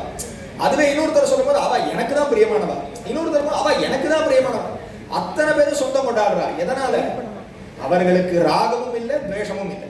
விருப்பு வெறுப்பை தாண்டி அன்பு காமிக்கிறதுனால, என்னை சார்ந்தவன், இந்த வேதத்தை சார்ந்தவன், இந்த மதத்தை சார்ந்தவன், இந்த பாஷையை சார்ந்தவன் அப்படிங்கிறதெல்லாம் இல்லாம, அப்பாற்பட்டு ஜாதிய சார்ந்தவன்கிறது கூட இல்லாம அனைத்து ஜீவராசிகள்டையும் ரமண பகவான்லாம் நம்ம பார்த்தோம்னா தெரியும், ஜீவராசிகள் முதற்கொண்டு கதி. அதுல என்ன ஜாதி, என்ன மதம், என்ன இருந்தது இல்லையா? அதனால நட்ட கல்லு பேசுமா நாதன் உள்ளிருக்கையில் சுற்றி வந்து முழுமுழுன்னு சொல்ல மந்திரமேதடான்னார் சிவவாக்கியம். உனக்குள்ள இருக்கக்கூடிய சைதன்யமானது ஜீவராசிகள் அனைத்திலையும் இருக்கு. சங்கரர் சொல்றார், யா பிரம்மாதி பிபீலிகாந்த தனுஷு புரோதா ஜெகத் சாட்சினி. ஒரு எறும்புல இருந்து அந்த பிரம்மா சிருஷ்டிகர்த்தாவனுடைய பிரம்மா பரியந்தம் எந்த ஒரு எக்ஸிஸ்டன்ஸ் நான் இருக்கேன்னு நமக்கு தெரியறது இல்லையா? லைட் எல்லாம் ஆஃப் பண்ணிடுறோம் ராத்திரி வேலை, ஆனா யாராவது இருக்காளான்னு கேட்டா நமக்கு டவுட் வரும். ஒண்ணு பேசி சவுண்டை வச்சு கண்டுபிடிக்கணும், இல்ல ஸ்பர்ஷம் தொட்டு தெரிஞ்சுக்கணும், இல்ல பக்கத்துல இருந்தாங்கன்னா நுகர்ந்து ஸ்மெல் பண்ணி தெரிஞ்சுக்கணும். இப்படி எதுவும் இல்லை, லைட் எல்லாம் ஆஃப் ஆயிருக்கு. கேட்கிறா, யாரெல்லாம் இருக்கா? பேசவும் கூடாதுன்ட்டா, இல்ல இருட்டு கண்ணால பார்க்கவும் முடியாது, தெரியல அப்படிங்கிறா. உடனே அடுத்த கேள்வி கேட்கிறா, நீ இருக்கியான்னு கேட்கிறா. அப்ப நம்ம என்ன சொல்றோம்? இருக்கோமா, இல்ல கிள்ளி பாத்துக்கிறோமா, இல்ல ஸ்மெல் பண்ணி பாக்குறோமா, தொட்டு பாக்குறோம்? எதுவும் கிடையாது. நான் இருக்கேங்கிறது எனக்கு எப்படி ஸ்பஷ்டமா தெரியறதோ, இந்த தன்மை எல்லா உயிருக்கும் இருக்கும் இல்லையா? எல்லா ஜீவராசிகளுக்கும் இருக்கும். பகவான் என்ன சொல்றார், ஒரு லெவலுக்கு மேல போய் இந்த உயிர்த்தன்மைங்கிறது எல்லா ஜீவராசிகளுக்கும் இருக்கிற மாதிரி அந்த பகவானானவர் அந்த உயிர்த்தன்மையா இருக்கார் அப்படிங்கிறத புரிஞ்சுக்கோ. அப்போ நல்ல ஞானம் வந்ததுக்கு அப்புறம் நமக்கு என்ன தெரியும்? இந்த பிரபஞ்சமே பகவானா தெரியும் இல்லையா? பரத்தில் மறைந்தது பார்முதர் பூதம், பரத்தை மறைத்தது பார்முதர் பூதம். இப்போ இதை சேர் அப்படின்னு பாக்குறவாளுக்கு சேர்னு தெரியும், இதே வந்து ஒரு பிளாஸ்டிக் கடைக்காரன்ட்ட போய் கேட்டா அவன் இந்த குவாலிட்டியில இருக்கிற பிளாஸ்டிக் அப்படின்னு இல்லையா. நம்ம என்ன சொல்லுவோம், இது இந்த ஒரு ஃபைபர்ல இருக்குங்கிறோம், இது வந்து இல்ல லோ குவாலிட்டியில இருக்குங்கிறோம். அவனை பொறுத்த வரைக்கும் இது ஒரு பிளாஸ்டிக் அவ்வளவுதான் இல்லையா. நம்ம பார்த்தோம்னா இது மரம், இது தேக்கு மரம்ங்கிறோம், இது வந்து அரச மரம்ங்கிறோம், மொத்தத்துல அது மரம் இல்லையா. அதுவே ஒரு பிள்ளையாரா உருவம் பண்ணி வச்சுட்டோம், நம்ம என்ன சொல்றோம், அது பிள்ளையாருங்கிறோம். அது மர வேலைக்காரன் பார்க்கும்போது என்ன சொல்லுவோம், அது மரம் அப்படின்னு இல்லையா. பகவான்னு பார்க்கும் பொழுது அந்த மரம் மறைஞ்சு போயிடும். மரம்னு பார்த்தேன்னா பகவான் மறைஞ்சு போயிடுவார், அது மரமா. அப்போ இந்த லோகத்தையே எப்படி பார்க்கணும்னா பகவான் அப்படின்னு பார்க்கணும். நமோ விருக்ஷேப்யோ ஹரிகேஷேப்யஹ பசூனாம் பதயே நமஹ. ஜீவராசிகளுக்கெல்லாம் பசுன்னு பேர். பசுன்னா ஏதோ நம்ம கௌ கோ அப்படிங்கிறது மாத்திரம் அர்த்தம் இல்லை. ஜீவராசிகள்னாலே பசு, அதனாலதான் பசுபதினு பரமேஸ்வரனுக்கு பேர். பசுபதினா என்ன அர்த்தம், ஜீவனுக்கெல்லாம் அதிபதியா இருக்கக்கூடியவர். அவர் தான் எல்லா ஜீவனையும் காப்பாற்றக்கூடியவர், சிருஷ்டி ஸ்திதி சம்ஹாரத்துக்கு காரணமா இருக்கக்கூடியவர். அதற்கு மேல இருக்கக்கூடிய மாயின்னு மறைத்ததும் அவர் தான், அருளதும் அவர் தான் இல்லையா. பஞ்சகிருத்திய பராயணா சிருஷ்டிகர்த்ரி பிரம்மரூபா, கோப்திரி கோவிந்த ரூபிணி, சம்ஹாரிணி ருத்ரரூபா, திரோதானகரி ஈஸ்வரி, சதாசிவா அனுகிரகதா. 5 தொழில் பண்ணக்கூடியவர் இல்லையா. 5 தொழில்னா என்ன அர்த்தம்னா இதுதான், நம்ம காத்தல், அவர்களை பாதுகாக்கிறது, அந்த காலம் முடிஞ்சதுக்கு அப்புறம் சம்ஹாரம் பண்ணி திரும்பி பழைய காலத்துல சம்ஹாரம் பண்ணி திரும்பி எல்லாம் ஒன்னாக்கிடுறது, திரும்பி சிருஷ்டி பண்ணி அவர்களை அனுகிரகம் பண்றது, திரும்பி இந்த இப்ப பாருங்க நமக்கெல்லாம் முன் ஜென்மா எதுவுமே ஞாபகம் இருக்காது. நம்ம முன்னாடி என்னவா இருந்தோம், என்ன பண்ணோம், எதுவுமே இருக்காது. அதுலதான் சொல்றார் பிரமேதிரே பிராப்தன ஜன்ம வித்யா, படிப்பு மட்டும் கூட வருங்கிறது. ஒருத்தனுடைய படிப்பு மாத்திரம் கூட வருங்கிறார். மற்றதெல்லாம் நம்ம அப்பா அம்மா யாரு, தாத்தா பாட்டி யாரு, இந்த ஜென்மாலை வாழ்லாம் நமக்கு பந்துக்கள். இது எத்தனை ஜென்மாவா வந்துட்டு இருக்கோம் இல்லையா. எத்தனையோ ஜென்மா நம்ம பிறந்து இழைச்சிட்டு இருக்கோம் இல்லையா. இவர் சொல்வார் சிவர், நம்மளுடைய மாணிக்க வாசகர் சொல்லும் பொழுது, புல்லாகி பூவாய் புழுவாய் மரமாகி, புல்லாகி பூடாய் புழுவாய் மரமாகி, பல் விருகமாகி பறவையாய் பாம்பாகி, வள்ளசுரராகி முனிவராய் தேவராய், செல்லான் என்ற இத்தாவர ஜங்கமத்துள் எல்லா பிறப்பும் பிறந்து இழைத்தேன், எம்பெருமான் மெய்யே உன் பொன்னடிகள் கண்டின்று வீடுற்றேன்.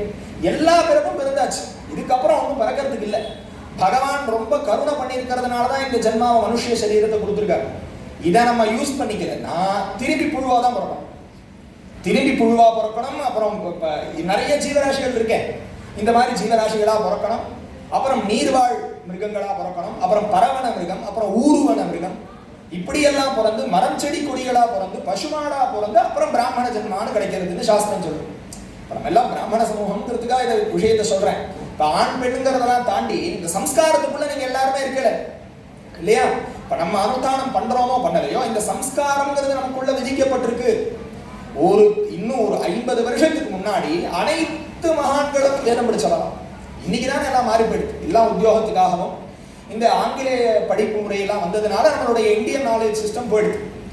இல்லைன்னா ஒரு 50 வருஷத்துக்கு முன்னாடி எல்லாரும் யாரை கேட்டாலும் எங்க அப்பா இந்த வேதம் படிச்சவர், எங்க அப்பா அக்னிஹோத்ரி, எங்க அப்பா தீட்சிதர், எங்க அப்பா இந்த கோவில்ல கைங்கரியம் பண்ணிட்டு இருந்தார், இதனால சொல்ல போறோம்.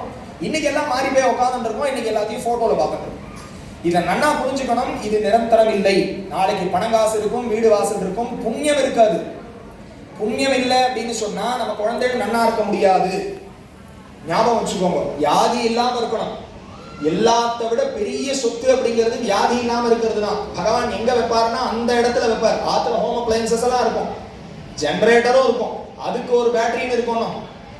பவர் போயிடுத்து ஜெனரேட்டர் எவ்வளவு நேரம் ஓடும் இல்லையா, அதுவும் ஆஃப் ஆயிடுச்சுன்னா நம்ம சிரமப்பட வேண்டியதான். எல்லாத்துக்கும் இருக்கும், ஏசி இருக்கும், ஃபேன் இருக்கும், டிவி இருக்கும், எல்லாம் வாஷிங் மிஷின் இருக்கும், யூஸ் பண்ண முடியாது. இப்ப நம்ம இதை முழிச்சுக்கலன்னு சொல்லி சொன்னா நம்ம சந்ததிகள் சிரமப்படுறத நம்ம உட்காந்து பார்க்க வேண்டியதா போயிடும்.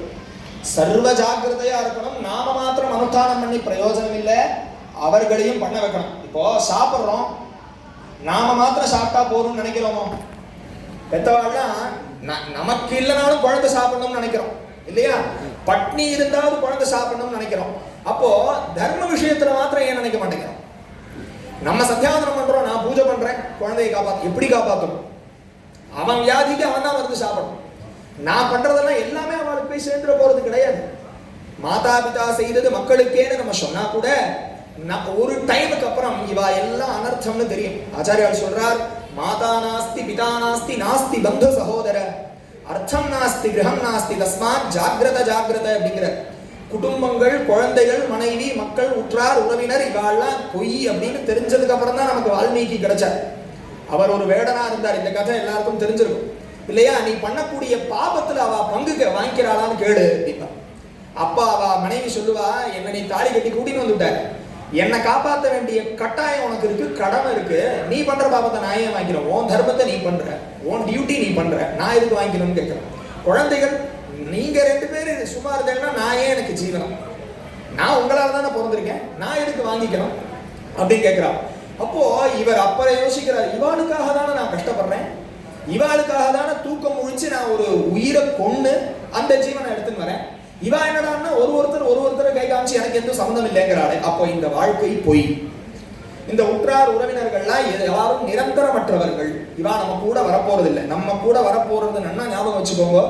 மிருதம் ஷரீரம் உத்ஸ்ருஜ்ய காஷ்டலோஷ்ட சமம்ஷிதௌ விமுகா பாந்தவாயாந்தி தர்மஸ்தம் அனுகச்சதி. இந்த சரீரம் போகும்பொழுது இந்த கட்டையெல்லாம் வச்சு எரிக்கிறதுக்கு வந்துடுவாளாம். என்ன பண்ணுவாளாம்? நெருப்பை வச்சுட்டு திரும்பி பார்க்காம போயிடுவாளாம். அந்த ஜீவன் தவிக்குமா, ஐயோ என்னுடைய பெத்தவா என்னை விட்டு போறா, என் குழந்தைகள் என்னை விட்டு போறா, என் பந்துக்கள் என்ன திரும்பி பார்க்க, அதையும் அங்க சொல்லி எல்லாரும் பார்த்துருப்போம், திரும்பி பார்க்காம போயிடுங்க சுவாமி அப்படிமா. அப்போ அந்த ஜீவன் கதருமா, ஐயோ இவாளுக்காக தானே நான் கஷ்டப்பட்டேன், இவாளுக்காக தானே நான் உழைச்சேன், இப்படின்னு அது கஷ்டப்படுமா. அப்போ அது பக்கத்துல ஒருத்தர் நிற்பாராம். யாருன்னா தர்மதேவதை நிற்கும். அவர் வாழ்க்கையில தான் செஞ்ச தானம், தர்மம், அனுஷ்டானம், பக்தி, பூஜை இதெல்லாம் அங்க வந்து நிற்குமா. நான் உன்னை கரை தேத்துறேன், நீ எந்த லோகத்துக்கு போகணுமோ, யம தர்மராஜாட்ட போகணுமா, நிறைய புண்ணியம் பண்ணவன் முதல்ல யம தர்மராஜாட்ட போவான். கொஞ்ச காலம் அவன் பண்ணின பாபத்துக்கு உண்டான பிராயஷ்சித்தமா சில சிரமத்தை அனுபவிச்சுட்டு திரும்பி ஸ்வர்காதி லோகத்துக்கு போயிடுவான். அது புண்ணிய பாபத்துக்கு ஏற்றார் கூட திரும்பி மனுஷனா பிறப்பான். அதுக்கு பகவான் சொல்றார், ஸ்ருதி ஸ்ரீமதாம் கேஹே யோக பெட்டோ விஜாயதே அப்படிங்கிறார். சுச்சீனாம் ஸ்ரீமதாம் கேஹேங்கிறார். நீ நல்ல புண்ணியம் பண்ணி நல்ல பூஜை அனுஷ்டானங்கள்லாம் பண்ணி இருந்தேன்னாக்கா திரும்பி அடுத்த ஜென்மா நல்ல ஒரு குடும்பத்துல, நல்ல வேத சாஸ்திர புராணங்கள் பக்தி இருக்கக்கூடிய குடும்பத்துல பிறந்து சௌக்கியமா ஸ்ரீவந்தனா இருப்பேன்னு சொல்றாரு. ஸ்ரீவந்தனா அர்த்தம் பணங்காசுக்கு குறவு இல்லாம இருக்கிறது. அது மாத்திரம் ஸ்ரீன்னு அர்த்தம் இல்லை. நல்ல படிப்பு வந்தா என்ன சொல்றோம்? வித்யாலட்சுமிங்கிறோம். ஏதாவது வெற்றி கிடைச்சா விஜயலட்சுமி அப்படிங்கிறோம். குழந்தை பிறந்தா சந்தான லட்சுமிங்கிறோம். நமக்கு நல்ல பாக்கியமா இருந்தா பாக்யலட்சுமி அப்படிங்கிறோம் இல்லையா? வீரமா இருந்தா வீரியலட்சுமிங்கிறோம். எல்லாமே லட்சுமி தான். ஸ்ரீனாலே லட்சுமி அப்படின்னு அர்த்தம். அதனாலதான் ஸ்ரீனிவாசன் பேர் பெருமாள். அம்பாளை கொண்டவர். அம்பாளை முதல்ல வச்சுட்டு அவர் தன்னை அப்புறம் வச்சுக்கிறார். அம்பாளை காண்பிச்சு, ஏன்னா அவதான் செக்யூரிட்டி, அம்பாள் தான் செக்யூரிட்டி. அதனாலதான் அவளுக்கு சக்தின்னு பேர். அம்பாளானவள் உள்ள இல்லைன்னு சொல்லி சொன்னா அதுக்கு சிவபெருமானுக்கே ஒரு இது சொல்லுவார். சிவத்துல ஷி இல்லைன்னா சவம், சிவம் இல்லைன்னா ஷி இல்லைன்னா சவம் அப்படிங்க. அதனால இது இன்னும் ரமண பகவான் சொல்லும்போது வேற மாதிரி சொல்லுவார். ஹீக்குள்ள ஷி இல்லை, ஆனா ஷீக்குள்ள ஹீ இருக்கு. இது வந்து சிவம் தனியா நிற்கும், ஆனா அம்பாளானவள் தனியா நிற்க முடியாது. ஏன்னா அதுக்கு சக்தி வேணா அம்பாளா இருக்கலாம், அதுக்கு ஒரு ஸ்தானம் வேணும் இல்லையா? இப்ப நான் இங்க உட்காரணும் அப்படின்னா எனக்கு ஒரு ஸ்தானம் வேணும் இல்லையா? உயிர் இருக்கணும்னா அதுக்கு உடல் வேணும் இல்லையா? உடல் இல்லாம உயிர் இருந்து பிரயோஜனம் இல்லை. இல்ல உயிர் இருக்கு, உடல் எதுவும் அப்படியே பேரலைஸ் ஆயிடுறதுன்னு வச்சுக்கோங்க, எதுவுமே செயலிழந்து போயிடுறது. அப்ப என்ன சொல்றோம்? அவளுக்கும் சிரமம், அடுத்த வாழ்க்கும் சிரமம். அப்போ இந்த சிவம்ங்கிறது நம்மளுடைய உயிர்னு வச்சுக்கணும். சக்திங்கிறது நம்ம சரிக்கிறது, அதாவது அதனுடைய வேலையை செய்யறது. கண்ணு பார்க்கணும், காது கேட்கணும், மூக்கு நுகரணும், வாயில ருச்சி தெரியணும். அது எவ்வளவு இருக்கு பார்க்கணும் இல்லையா? ருச்சி தெரிய மாட்டேங்கிறது. நாக்குல எவ்வளவு சூட போட்டாலும் தெரிய மாட்டேங்கிறது. உப்பு புளிப்பு வரப்பு காரம் தெரிய மாட்டேங்கிறது இல்லையா? இதெல்லாம் வியாதியில நம்ம பார்க்கிறோம். இது ஏதோ சாதாரணம் நினைச்சிட்டு இருக்கோம். இதெல்லாம் என்னன்னா புண்ணியம் எங்க க்ஷயமாறதோ அங்க இந்த மாதிரி இந்த உடம்புல இருக்கிற உறுப்புகளுடைய தன்மையெல்லாம் குறைஞ்சு போயிடும். புண்ணியம் போயிடுச்சுன்னா நம்மளுடைய சரீரத்தில் இருக்கக்கூடிய தன்மைகள்லாம் குறைஞ்சு போயிடும். நம்மளே ஆரோக்கியமா இருக்கும், அந்த அளவுக்கு நம்ம புண்ணியமா இருக்கும். நம்ம குழந்தைகள் எப்படி இருக்காலோ அந்த அளவுக்கு நமக்கு புண்ணியத்தை சேர்த்து வச்சிருக்கோம் அப்படின்னு எதுக்கு சொல்ல வந்தேன்? நாம செய்யக்கூடிய தர்மம் மாத்திரமே நமக்கு வரும் இல்லையா? ஆடு நாடு தேடினும், யானை சேனை தேடினும், கோடி வாசி தேடினும் குறுக்கே வந்து நிற்கணும். நாடி செய்த தர்மமும், உகந்து விட்ட பிச்சையும் நாடி செய்த தர்மமும் நமக்கு முன்னே சாடி விட்ட குதிரை போல் தர்மம் வந்து நிற்குமேங்கிற. நீங்க சம்ஸ்கிருதத்துல என்ன விஷயம் சொன்னாலும் அதுக்கு தமிழ்ல விஷயம். அதுதான் தமிழுக்கு இருக்கிற மகத்துவம். சம்ஸ்கிருதமே படிக்காம யோகமோ சாஸ்திரமோ புராணமோ பக்தியோ ஞானமோ வைராக்கியமோ எல்லாம் தமிழ்ல இருக்கு. அதுல இல்லாத விஷயமே கிடையாது. அப்போ எவ்வளவு குதிரை ராஜாக்கள்லாம் எவ்வளவு குதிரை வச்சிருப்பா, யானை வச்சிருப்பா, மாட மாளிகை கோழி கோபுரம் எல்லாம் இருக்கும். ஆனா இந்த தர்மம் இல்லைன்னு சொன்னா அதெல்லாம் தாத்காலிகம். ராவணன் கிட்டையும் நிறைய சமிருத்தி இருக்கு இல்லையா? குபேர சம்பத்தான அவர் சந்தேகப்பட்டார் ஆஞ்சநேயர் பார்க்கும்போது. இவ்வளவு தர்மமா, அதாவது இவ்வளவு தனமா? சிவபூஜை பண்ணினா அவளுக்கு சிரமமே ஏற்படாது. நல்ல ஐஸ்வர்யம், கஸ்ய ஐஸ்வர்யம் சியாது அப்படின்னா சங்கர ஆராதஜே பக்தியா அப்படின்னு ஆச்சாரியார் சொல்றார். ஐஸ்வர்யத்தோட இருக்கணும் அப்படின்னா அஷ்ட ஐஸ்வர்யம்னு சொல்றோம் இல்லையா? நல்ல வீடு இருக்கணும், வாசல் இருக்கணும், குழந்தைகள் இருக்கணும், ஆரோக்கியமா இருக்கணும், படிப்பு இருக்கணும், பதவி இருக்கணும் இல்லையா? இது எல்லாம் வேணும்னா சிவபூஜை பண்ணணும்னு சொல்றாரு. சிவபூஜை பண்ணா கிடைக்கும். ராவணனுக்கு கிடைச்சது என்ன? அந்த சிவபக்தி. ஆனாலும் அவனுடைய நோக்கம் தப்பா இருந்தது. அப்போ அதர்மம்ங்கிறது இருந்ததுனால அத்தனை செல்வமும் வீணாப்படுது இல்லையா? ஒரு பாத்திரம் முழுக்க பால் இருக்கு, ஒரே ஒரு சொட்டு தயிர் போயிடுதுன்னா என்ன ஆயிடுது? பால் பெருசுதான், அளவு பெருசுதான், ஆனா அந்த ஒரு சொட்டு தயிர் அத்தனையும் கெட்டு போக வச்சிடும். சரி, இவ்வளோ தயிர்ல ஒரு சொட்டு பால் விடுவோம், அதெல்லாம் பாலாயிடுமா? ஆக அப்போ அதர்மம்ங்கிறத நம்ம தப்பு பாபம்லாம் பண்ணா என்ன ஆகும்னா பெரிய புண்ணியம் பண்ணியிருப்போம், அது அத்தனையும் ஒரு சின்ன பாபத்தினால போயிடும். சொல்லுவா இல்லையா? எல்லாத்தையும் பண்ணிட்டு கடைசியில கழனியில கையெலம்பிண்டா அப்படின்பா. ஏன்னா கையெலம்பிக்கிறதுங்கிறது என்ன? சுத்தம் பண்ணிக்கிறதுக்காக கையெலம்பிக்கிறோம் இல்லையா? அதை கழனியில் அலம்பிண்டா எப்படி சுத்தமாகும் இல்லையா? அழுக்க போக்கிக்கிறதுக்கு வேணா அழுக்கு தண்ணி பிரயோஜனப்படும். இது ரொம்ப யோசிக்க வேண்டிய ஒரு விஷயம். நீங்க நிறைய அழுக்கு இருக்குன்னு வச்சுக்கோங்களேன், அழுக்காலேயே அழுக்க போக்கிக்க முடியும். அழுக்கு ஜலத்தினால அழுக்க போக்கிக்க முடியுமே தவிர சுத்தம் பண்ண முடியும். நீங்க சுத்தம் பண்ணணும்னா நல்ல ஜலம் வேணும், அழுக்க போக்கிக்கிறதுக்கு அழுக்கு ஜலமே போதும் இல்லையா? சுத்தத்துக்கு நல்ல ஜலம் வேணும். அப்படி தர்மத்துக்கு பகவான் வேணும். நம்ம கார்த்தால ஏந்துண்டதுல இருந்து ராத்திரி பரியந்தம் நமக்கு ஒரு முறையான வாழ்க்கை இருக்கணும். நல்லதையே பேசணும், நல்லதையே கேட்கணும், நல்லதையே செயல்படுத்தணும். அதனால இவர் சொல்லுவார், திருமூலர் சொல்லும்பொழுது, யாவர்க்குமாம் பிறர்க்கு உண்ணும் போது ஒரு கைப்பிடி, யாவர்க்குமாம் பசுவிற்கு ஒரு வாயுடை, யாவர்க்குமாம் இறைவர்க்கு ஒரு பச்சிலை, யாவர்க்குமாம் பிறர்க்கு இந்நுரைதானே அப்படிங்கிறது. உன்னால முடிஞ்சதுன்னா பச்சை இலைன்னா எல்லா இலையும் கிரீனா தான் இருக்கு, அதனால தான் அது கிரீன் சொல்றோம். கிரீன்னா இப்படியே எடுத்துக்கலாம், துளசி எடுத்துக்கலாம், பில்வம் எடுத்துக்கலாம். இப்போ நமக்கு முடிஞ்சதுன்னா அன்னைக்கு எடுத்து பரமேஸ்வரா உன்னுடைய அனுகிரக விசேஷம், இன்னைக்கு நான் நன்னா இருக்கேன், என்னை சார்ந்தவர்கள் நன்னா இருக்கா, நமசிவாய அப்படின்னு போடுறோம். நாராயணா கிருஷ்ணா கோவிந்தான்னு ஒரு 4 துளசியை பகவானுக்கு அர்ப்பணம் பண்றது. அதுவும் முடியலையா, நம்ம சாப்பிடும் பொழுது இந்த ஜீவராசிகள் அனைத்திற்கும் சமமான பொதுவான ஒரு விஷயம், ஜெனரலான ஒரு விஷயம், பசி தாகம் தூக்கம். அப்போ அது அவர்களுக்கு கிடைக்கும். அப்போ நம்ம கிட்ட இருக்கக்கூடிய உணவை அவர்களுக்கு நம்ம கொடுக்கணும். யாவருக்குமாம் உண்ணும் போது ஒரு கைப்பிடி, அடுத்தவர்களுடைய பசியை நம்ம போக்குறது, அது இருக்கிறதுலயே பெரிய யஜ்ஞம். அதனாலதான் சொன்னா நான்னோதக சமம் தானம். தானத்துல பெரிய தானம் கேட்டா தாகம்னு வந்தவாளுக்கு ஜனம் கொடுக்கறது, பசின்னு வந்தவாளுக்கு சாதம் போடுறது. அதுவும்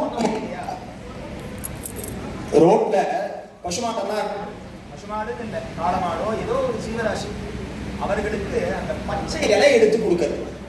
யாவருக்குமா பசுவிற்கோர் வாயுரை. அது ஏதாவது உப்பு இல்லை, உரப்பு இல்லை, காரம் இல்லை, புளிப்பு இல்லைன்னு கேட்க போறதா? எதை கொடுக்கறதோ அதை எடுத்துக்க போறது.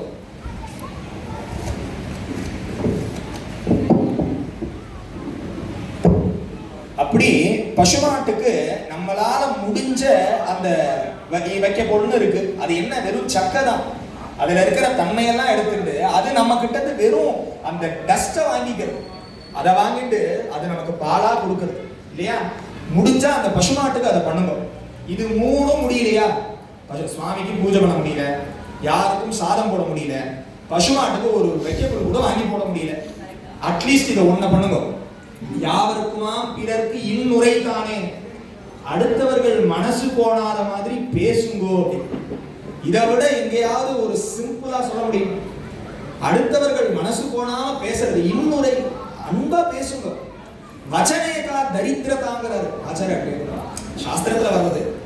வச்சனேகா தரித்திரதா பிரியவாக்கிய பிரதானே சர்வே துஷ்யந்தி ஜந்தவா. ஜீவராசிகள்லாம் இருக்கு, அதுக்கு நம்மளுடைய பாஷை புரியுமா? நம்மளுடைய அட்டென்ஷனோ நம்மளுடைய பாவமோ அதுக்கு புரியுது இல்லையா? நாய் பூனை எல்லா மிருகங்களும் இன்னைக்கு இருக்கு. பாம்பு முத கொண்டு வளர்க்குறான், சிம்மத்தை வளர்க்குறான், புலியை வளர்க்குறான், விஷம்னு தெரிஞ்சு வளர்க்குறான். எப்படி அதுக்கு என்ன லாங்குவேஜ் தெரியுமா? தமிழா, இங்கிலீஷா, கன்னடாவா, மலையாளமா, என்ன பாஷை தெரியும், எங்க போய் படிச்சுட்டு வந்தது? நம்மளுடைய பாவம் அதுக்கு தெரியும், நம்ம அன்போடு இருக்கோமானதுக்கு தெரியும். ஜீவராசிகள்கிட்டயே அந்த காருண்யத்தை காமிக்கணும்னா நம்மளை போல இருக்கிற மனுஷர்கள்ட்ட நம்ம எப்படி இருக்கோம் இல்லையா? ஜீவராசிகள் அது ஒன்றும் வாயை தொடர்ந்து சொல்ல போறது இல்லை. ஆனா மனுஷர்கள் நம்மள மாதிரியே இருக்கா. அவ கண்ணு காது மூக்கு வாயெல்லாம் நம்மள மாதிரி தான் இருக்கு இல்லையா? அவள்கிட்ட நம்ம எப்படி பேசணும்?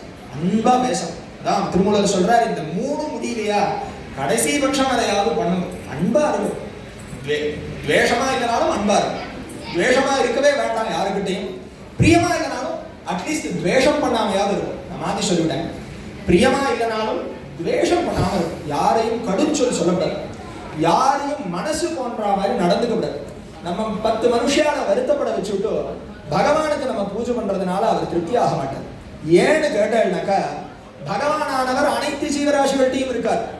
சொன்னோம் இல்லையா, அன்பே சிவமாய் அமர்ந்திருப்பரே. அப்போ பகவானானவர் அந்த அன்பின் வடிவமா இருக்கக்கூடிய அனைத்து ஜீவராசிகள்கிட்டையும் இருக்காரு. உங்ககிட்டயும் இருக்காரு, என்கிட்டயும் இருக்காரு, அவர்கிட்டயும் இருக்காரு, எல்லார்கிட்டையும் இருக்காரு இல்லையா? அதே மாதிரி முக்கியமா இந்த விஷயமும் நான் சொல்லணும்.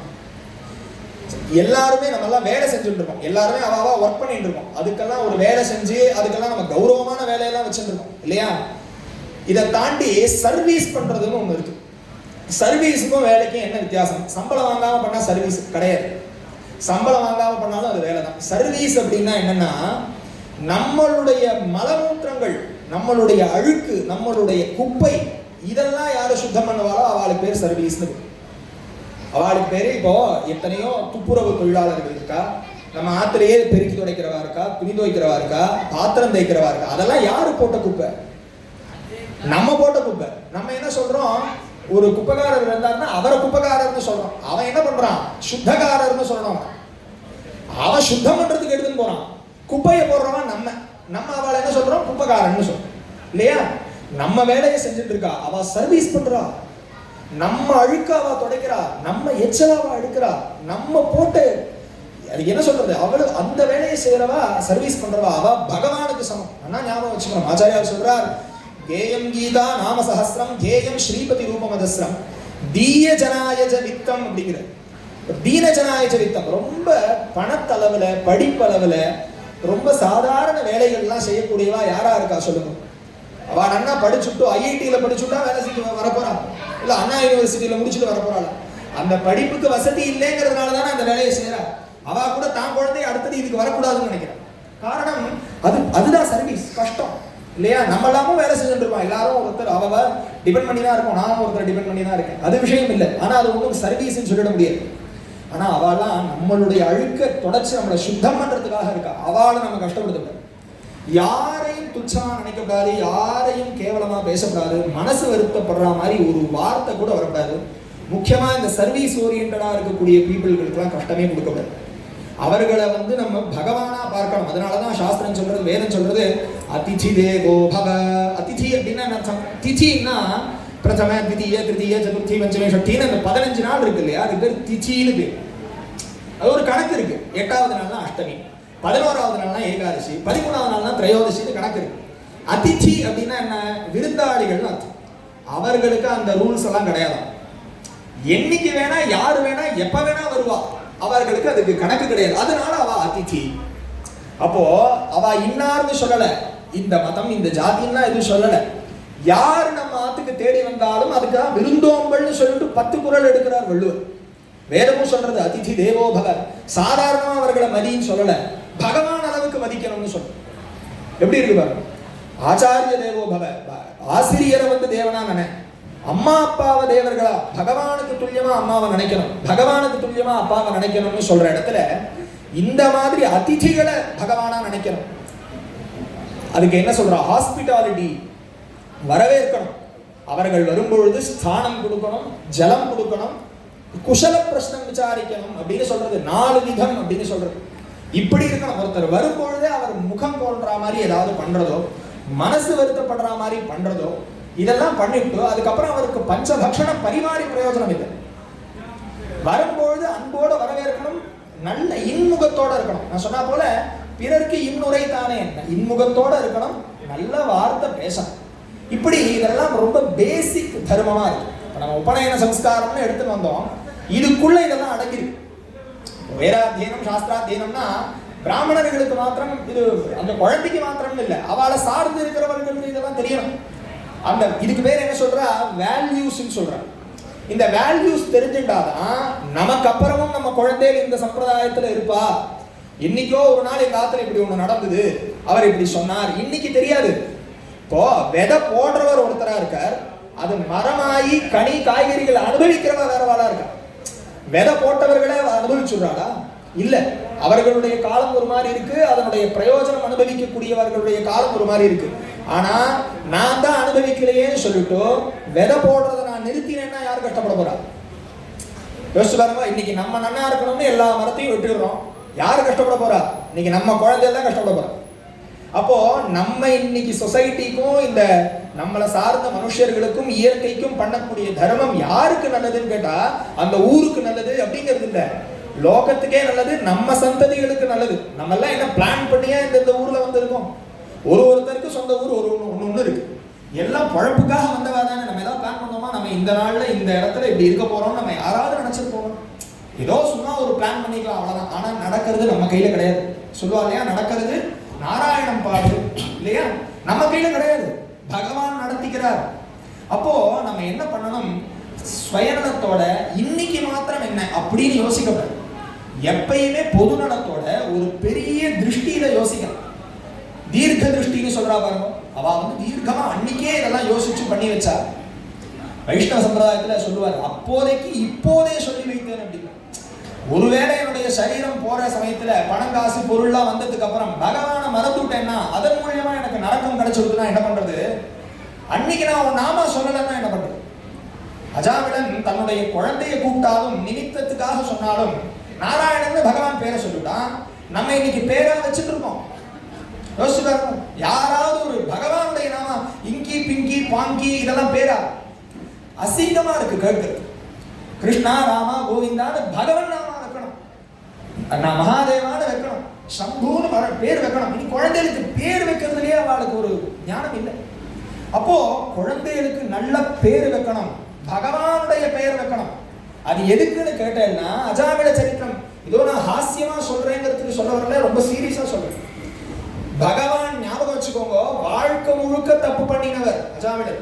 பெரிய அவர் ஒரு அனுதாதா, தனக்கு அனுதானம் இருந்தது, பதிபத்னி விரதத்தோட இருந்து இப்படி இருந்தவர் ஒரு தப்பான சகவாசத்துக்கு உட்பட்டு கடைசியில் அந்த வேஷியினுடைய சகவாசத்தினால தன்னுடைய வாழ்க்கையே நாசம் பண்ணிட்டு கடைசி காலத்திலையும் அதுக்கு அவர் வரல, சத்விஷயத்துக்கு ஈடுபடணும் அப்படின்னு சொல்லிட்டு ஒரு மகான் வர அந்த ஊருக்கு வரும்பொழுது என்ன சொல்றா, அவருக்கு எல்லாமே கேட்பா இல்லையா, இங்க பாருப்பா நான் இந்த மாதிரி, அவர் ஒரு திண்ணையில படுத்துட்டு இருக்கார் அந்த யாத்திரிகர் ஒரு மகான்.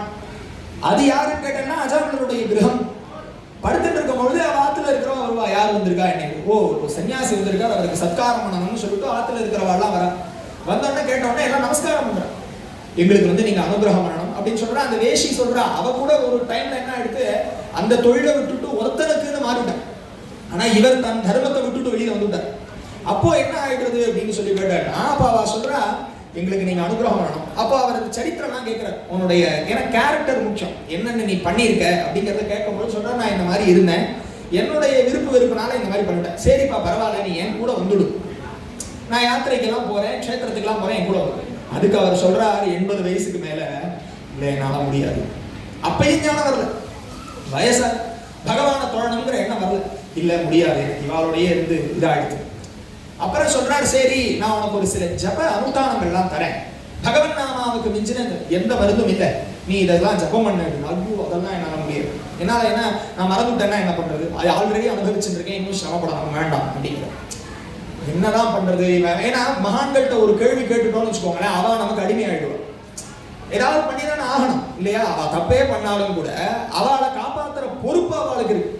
நேற்று கூட நாங்க பேசிட்டு இருந்தோம், பகவான்கிட்ட நம்ம பக்தி பண்றது என்னன்னா, அவ நம்மளை பிடிச்சுக்கிறது, நம்ம எப்ப வேணா விட்டுடுவோம்.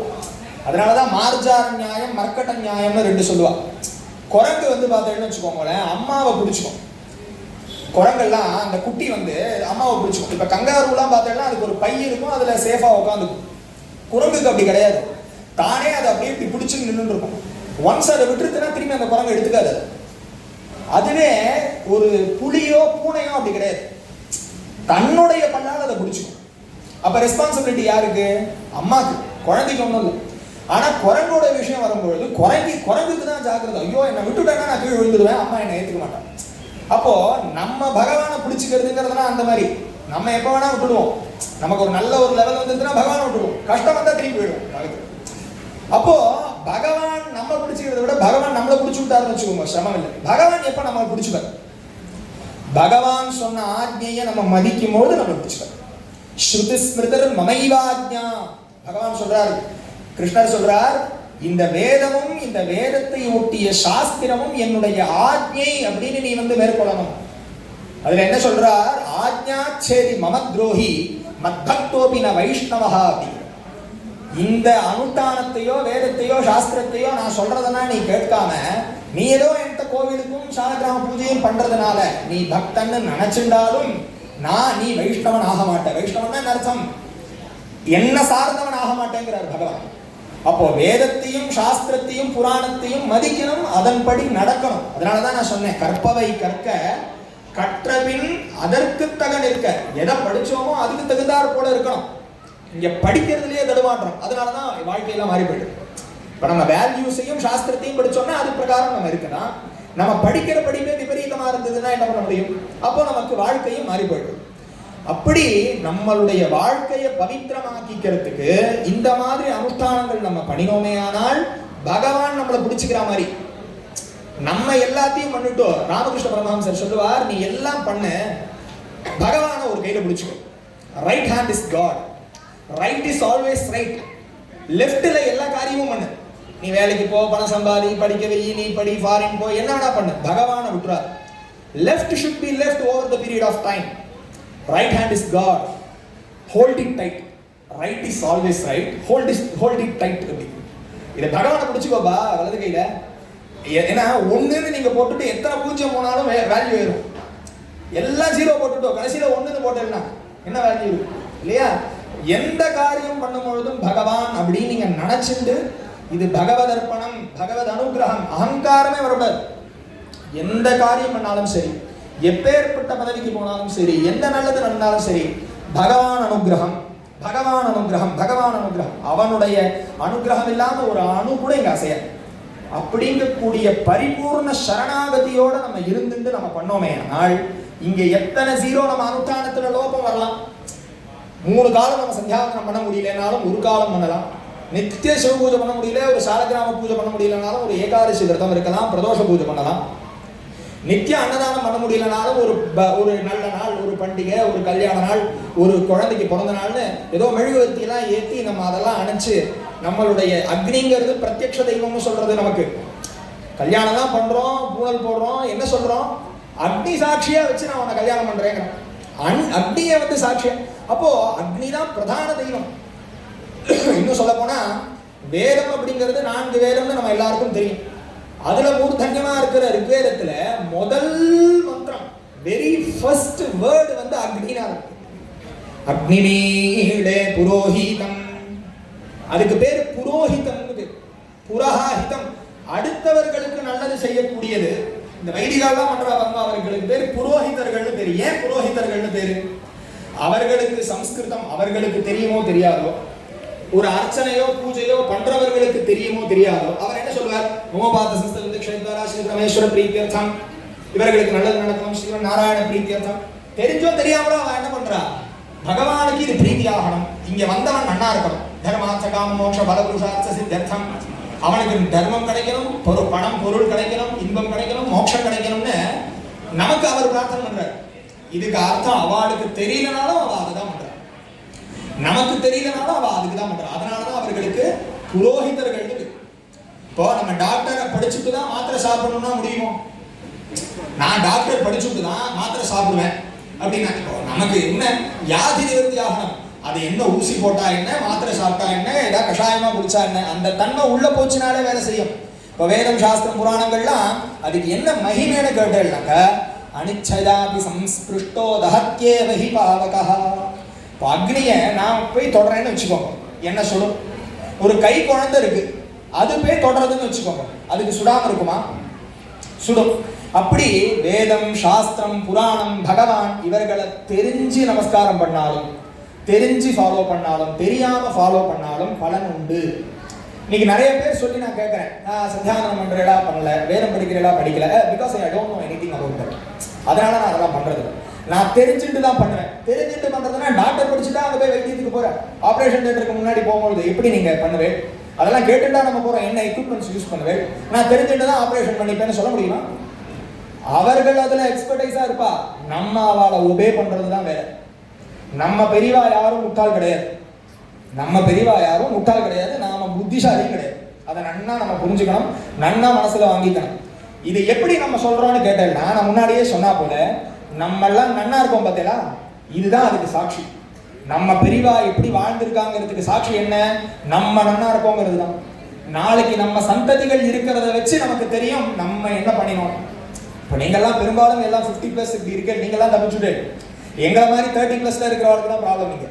ஸோ நாங்கள்லாம் ஜாக்கிரதையா இருக்கணும். இப்போ உங்களுக்கெல்லாம் ரெஸ்பான்சிபிலிட்டி என்னன்னா, நீங்க உங்க ஜென்ரேஷனை சொல்லி வளர்க்கணும். இல்லை அவெல்லாம் இன்னைக்கு மாடர்ன் லெவல்ல இருக்கா, இங்கிலீஷ்ல என்ன சொல்றது, ஆங்கிலேயர்கள் வழிமுறையில இருக்கா, ஃபாரின்ல இருக்கா, இப்படி இருக்கா அப்படின்னு நீங்க விட்டுட்டேன்னா உங்க வம்சத்துக்கு நீங்களே கெடுதல் பண்றேன்னு ஞாபகம் வச்சுக்கோங்க. நம்ம குழந்தைகளுக்கு நல்லது பண்ணணும்னு நீங்க நினைச்சேன்னா அதை நீங்க பண்ணணும். அதுக்குதான் புரோஹிதம்ங்கிற வார்த்தையை சொன்னேன். ஹிதம்னா என்ன அர்த்தம்னா, இப்போ நம்ம இங்கிலீஷ்ல ஒன்று சொல்றோம், நீட்ஸ் வாண்ட்ஸ்ன்னு 2 விஷயம் சொல்றோம். இப்போ எனக்கு ஐஸ்கிரீம் வேணும், ஒரு குழந்தைக்கு கொடுக்கணும்னு நினைக்கிறேன்னு வச்சுக்கோங்களேன், அதனால பல சிரமங்கள் வரலாம். ஒரு குழந்தைக்கு மேகி பிடிக்கிறது, அதை நான் வாங்கி கொடுக்குறேன், அதனால எவ்வளவோ சிரமம் வரலாம். ஆனா அந்த குழந்தைக்கு அது பிடிச்சிருக்கு, அதை நான் பண்றதுனால அது நல்லதுன்னு ஆயிடுமா? இப்போ ஒரு குழந்தைக்கு நான் என்ன சொல்றேன், ஒரு ஜாதிக்காய் சாப்பிடு குழந்தை, ஒரு ஓமச்சனம் சாப்பிடு, பாகக்காய் சாப்பிடு, சுண்டைக்காய் சாப்பிடு அப்படிங்க, அது குழந்தை என்ன பிடிக்க மாட்டேங்குது. அது என்ன சொல்றது, ஜாம் வேணும்னு கேட்குது. அதுக்கு பிடிச்சாலும் பிடிக்கிறனாலும் நான் பாகக்காயும் சுண்டைக்காயும் கொடுத்தேன்னா அதுக்கு அது நல்லது, புரியுதா? அதுக்கு பிடிக்கிறதுங்கிறதுனால நான் கன்றாவியெல்லாம் எடுத்துட்டு வந்து அந்த குழந்தைக்கு கொடுத்தேன்னா அதுக்கு பிடிச்சாலும் அது கெடுதல். இதனால ஞாபகம் வச்சுக்கணும். நம்ம குழந்தைகளுக்கு நல்லதை கொடுக்குறோமா, பிடிச்சதை கொடுக்குறோமாங்கிற கேள்வியே கிடையாது. அதுக்கு என்ன வேணா பிடிக்கும், அதுக்கு பிடிக்கிறதெல்லாம் நல்லதாயிடாது இல்லையா?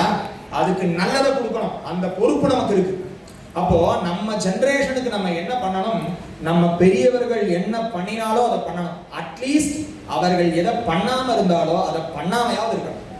சங்கரர் சொல்றார், பிராப்த அசேஷ அனர்த்தா அப்பிராப்த அசேஷ புருஷார்த்தா.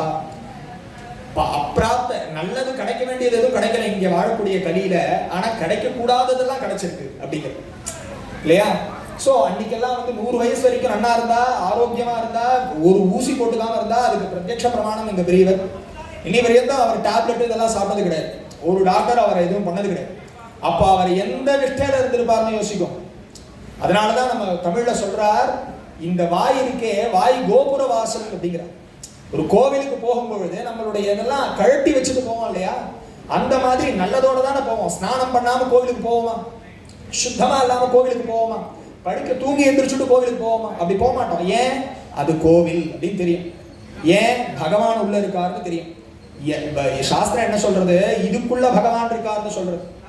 திருமூலர் சொல்றார், உள்ளம் பெரும் கோவில் ஊனுடம்பு ஆலயம் வள்ளற் பிரானாருக்கு வாய் கோபுர வாசல். வாய் கோபுர வாசல்னா இதுக்குள்ள நீங்க போடுற வஸ்து நல்லதா இருக்கணும், போடுறது சத்துவமா இருக்கணும். எதை பகவத் அர்ப்பணமா நீங்க பண்றீங்களோ அதை தான் சாப்பிடணும். பகவானுக்கு எதை அர்ப்பணம் பண்ணலையோ அதை சாப்பிடக்கூடாது. அதனாலதான் சொல்லுவார் அபினவ வித்யாதீர்த்த மகாசுவாமிகள் சொல்லுவார், நீ எதை சமைக்கிறையோ அதை பகவானுக்கு காமிச்சுட்டு வந்தேன்னா அது பிரசாதம், இல்லைன்னா அது வெறும் சாதம். உனக்கு அது அனுகிரகம் வேணும்னா பண்ணிக்கோப்பா அப்படின்னு. இப்போ ஜலம்ங்கிறது இது ஜலம்னு நம்ம சொல்றோம். இதே ஒரு துளசி போட்டுட்டா என்ன சொல்றோம், தீர்த்தம்னு சொல்றோம் இல்லையா? உள்ள எடுத்துட்டு போகும்போது பக்ஷணம்னு சொல்றோம், சுவாமி கிட்ட போயிட்டு வந்தா பிரசாதம்னு சொல்றோம்.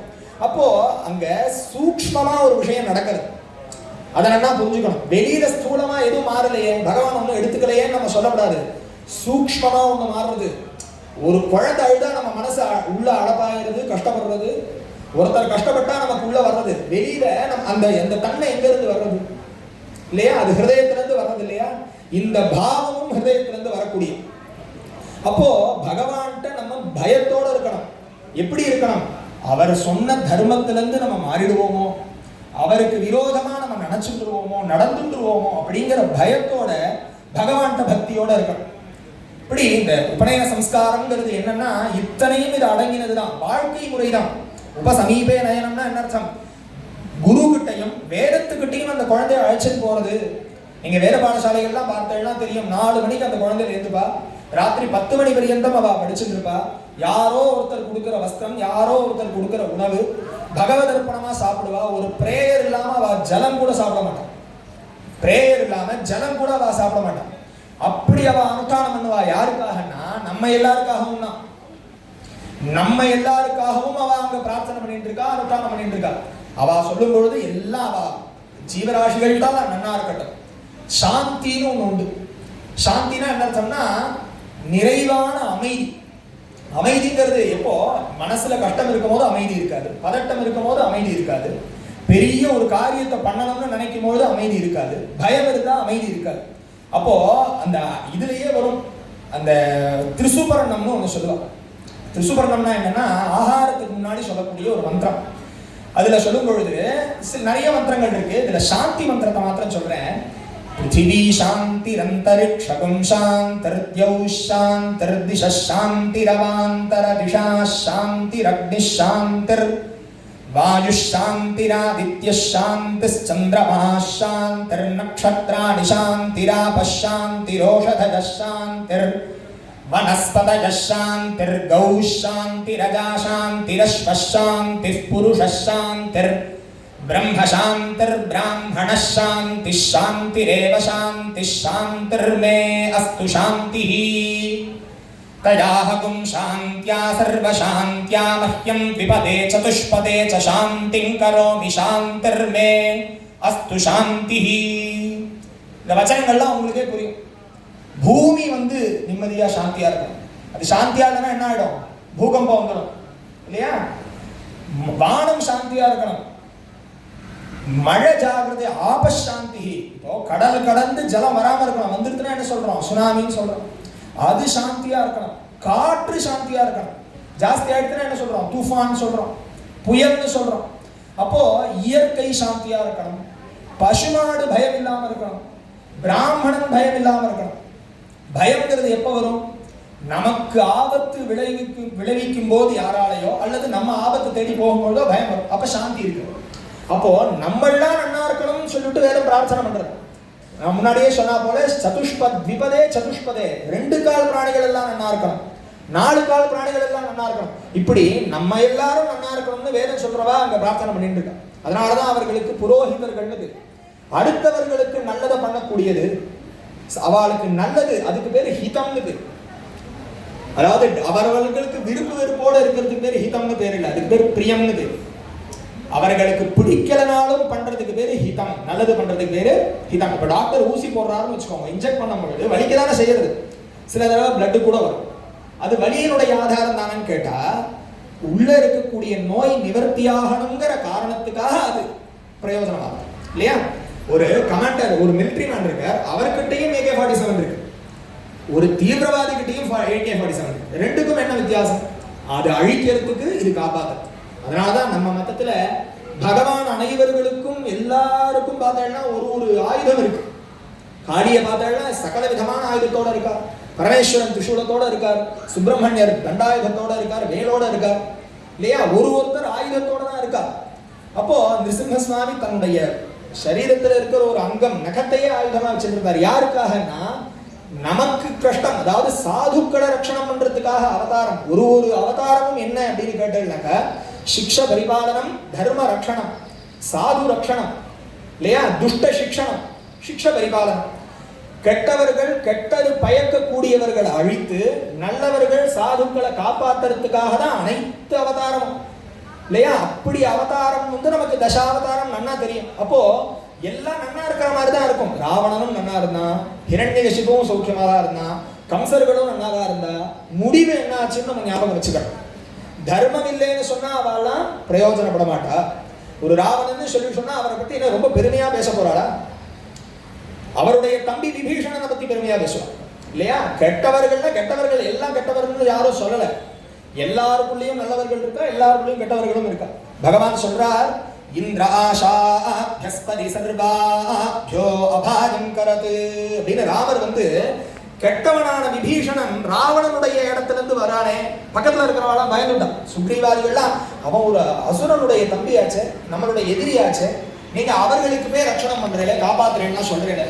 அப்ப பகவான் சொல்றார், என்ன நம்பி வந்துட்டா அபயம் சர்வபூதேப்யா ததாம்யேதத் விரதம் மம அப்படிங்கிற. நான் ஒரு விரதம் எடுத்துருக்கேன்பா. என்ன விரதம்னா, என்ன நம்பி நாடி வந்துட்டா அவளை காப்பாத்துறதுங்கிற விரதம் எடுத்துருக்கேன் அப்படின்னு. இது என்ன? இது அவர் இப்படி சொல்றாரு. அது எங்க பிரமாணம்னா வேத பிரமாணம். வேதம் சொல்றது சர்வாப்யா அபயம் கரது. கெட்டவர்களா இருந்தாலும் அவ திருந்தி வந்தா நம்ம அவளை சேர்த்துக்கணும். அவர்களுக்கு சிரமத்தை நினைக்கப்படாது. அவர்கள் பண்ணினார்னு அவர்களுடைய குடும்பத்தையோ அவளுடைய இதையோ நம்ம சிரமப்படுத்தக்கூடாது. அபயம் கொடுக்கணும்.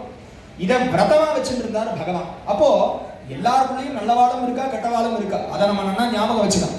நம்மளை சார்ந்தவர்கள் எல்லாம் உத்தமோத்தவர்களும் இல்லை, சாராதவர்கள் நீச்சர்களும் இல்லை. இதை நன்னா புரிஞ்சுக்கணும். முதல்ல இந்த அன்புங்கிறதோட நான் கொண்டு வந்து சொல்றேன். எதை நீங்க ஃபர்ஸ்ட் கொடுக்குற இடம். சுவாமி ஓங்காரானந்தா சொல்வார், எதையுமே உன்கிட்ட இருந்து ஆரம்பி. ஒரு நல்லது பண்றியா, அதை உன்கிட்ட இருந்து ஆரம்பி. அன்பை கொடுக்குறியா, உன்கிட்ட இருந்து ஆரம்பி. பணிவா பேசுறியா, நீ முதல்ல அப்படி பண்ணி. இந்த புறத்தியாங்கிட்ட நீ என்னென்னலாம் எதிர்பார்க்கிறையோ அதை நீ முதல்ல கொடு. புறத்தியா எதுவும் உனக்கல்ல, எதெல்லாம் பண்ணக்கூடாது. அவன் என்கிட்ட கோபமா பேசக்கூடாது, அவன் என்ன துவேஷம் பண்ணக்கூடாது, அவன் எனக்கு கெடுதல் நினைக்கக்கூடாது, அவன் என்ன கஷ்டப்படுத்தக்கூடாது. அதை முதல்ல நம்ம பண்ணாம இருக்கணும். தர்மம்னா என்ன அப்படின்னா, நமக்கு அடுத்தவர்கள் என்ன செய்யணும்னு நம்ம நினைக்கிறோமோ அதை நாம முதல்ல செய்யறது.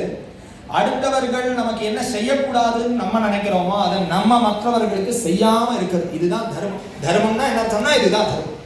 நமக்கும் சமுதாயத்திற்கும் இங்க வாழக்கூடிய ஜீவராசிகளுக்கும் நம்மளுடைய விருப்பு வெறுப்புக்கு ஏற்றாற் போல சிரமத்தை கொடுக்காம இருக்கிறது.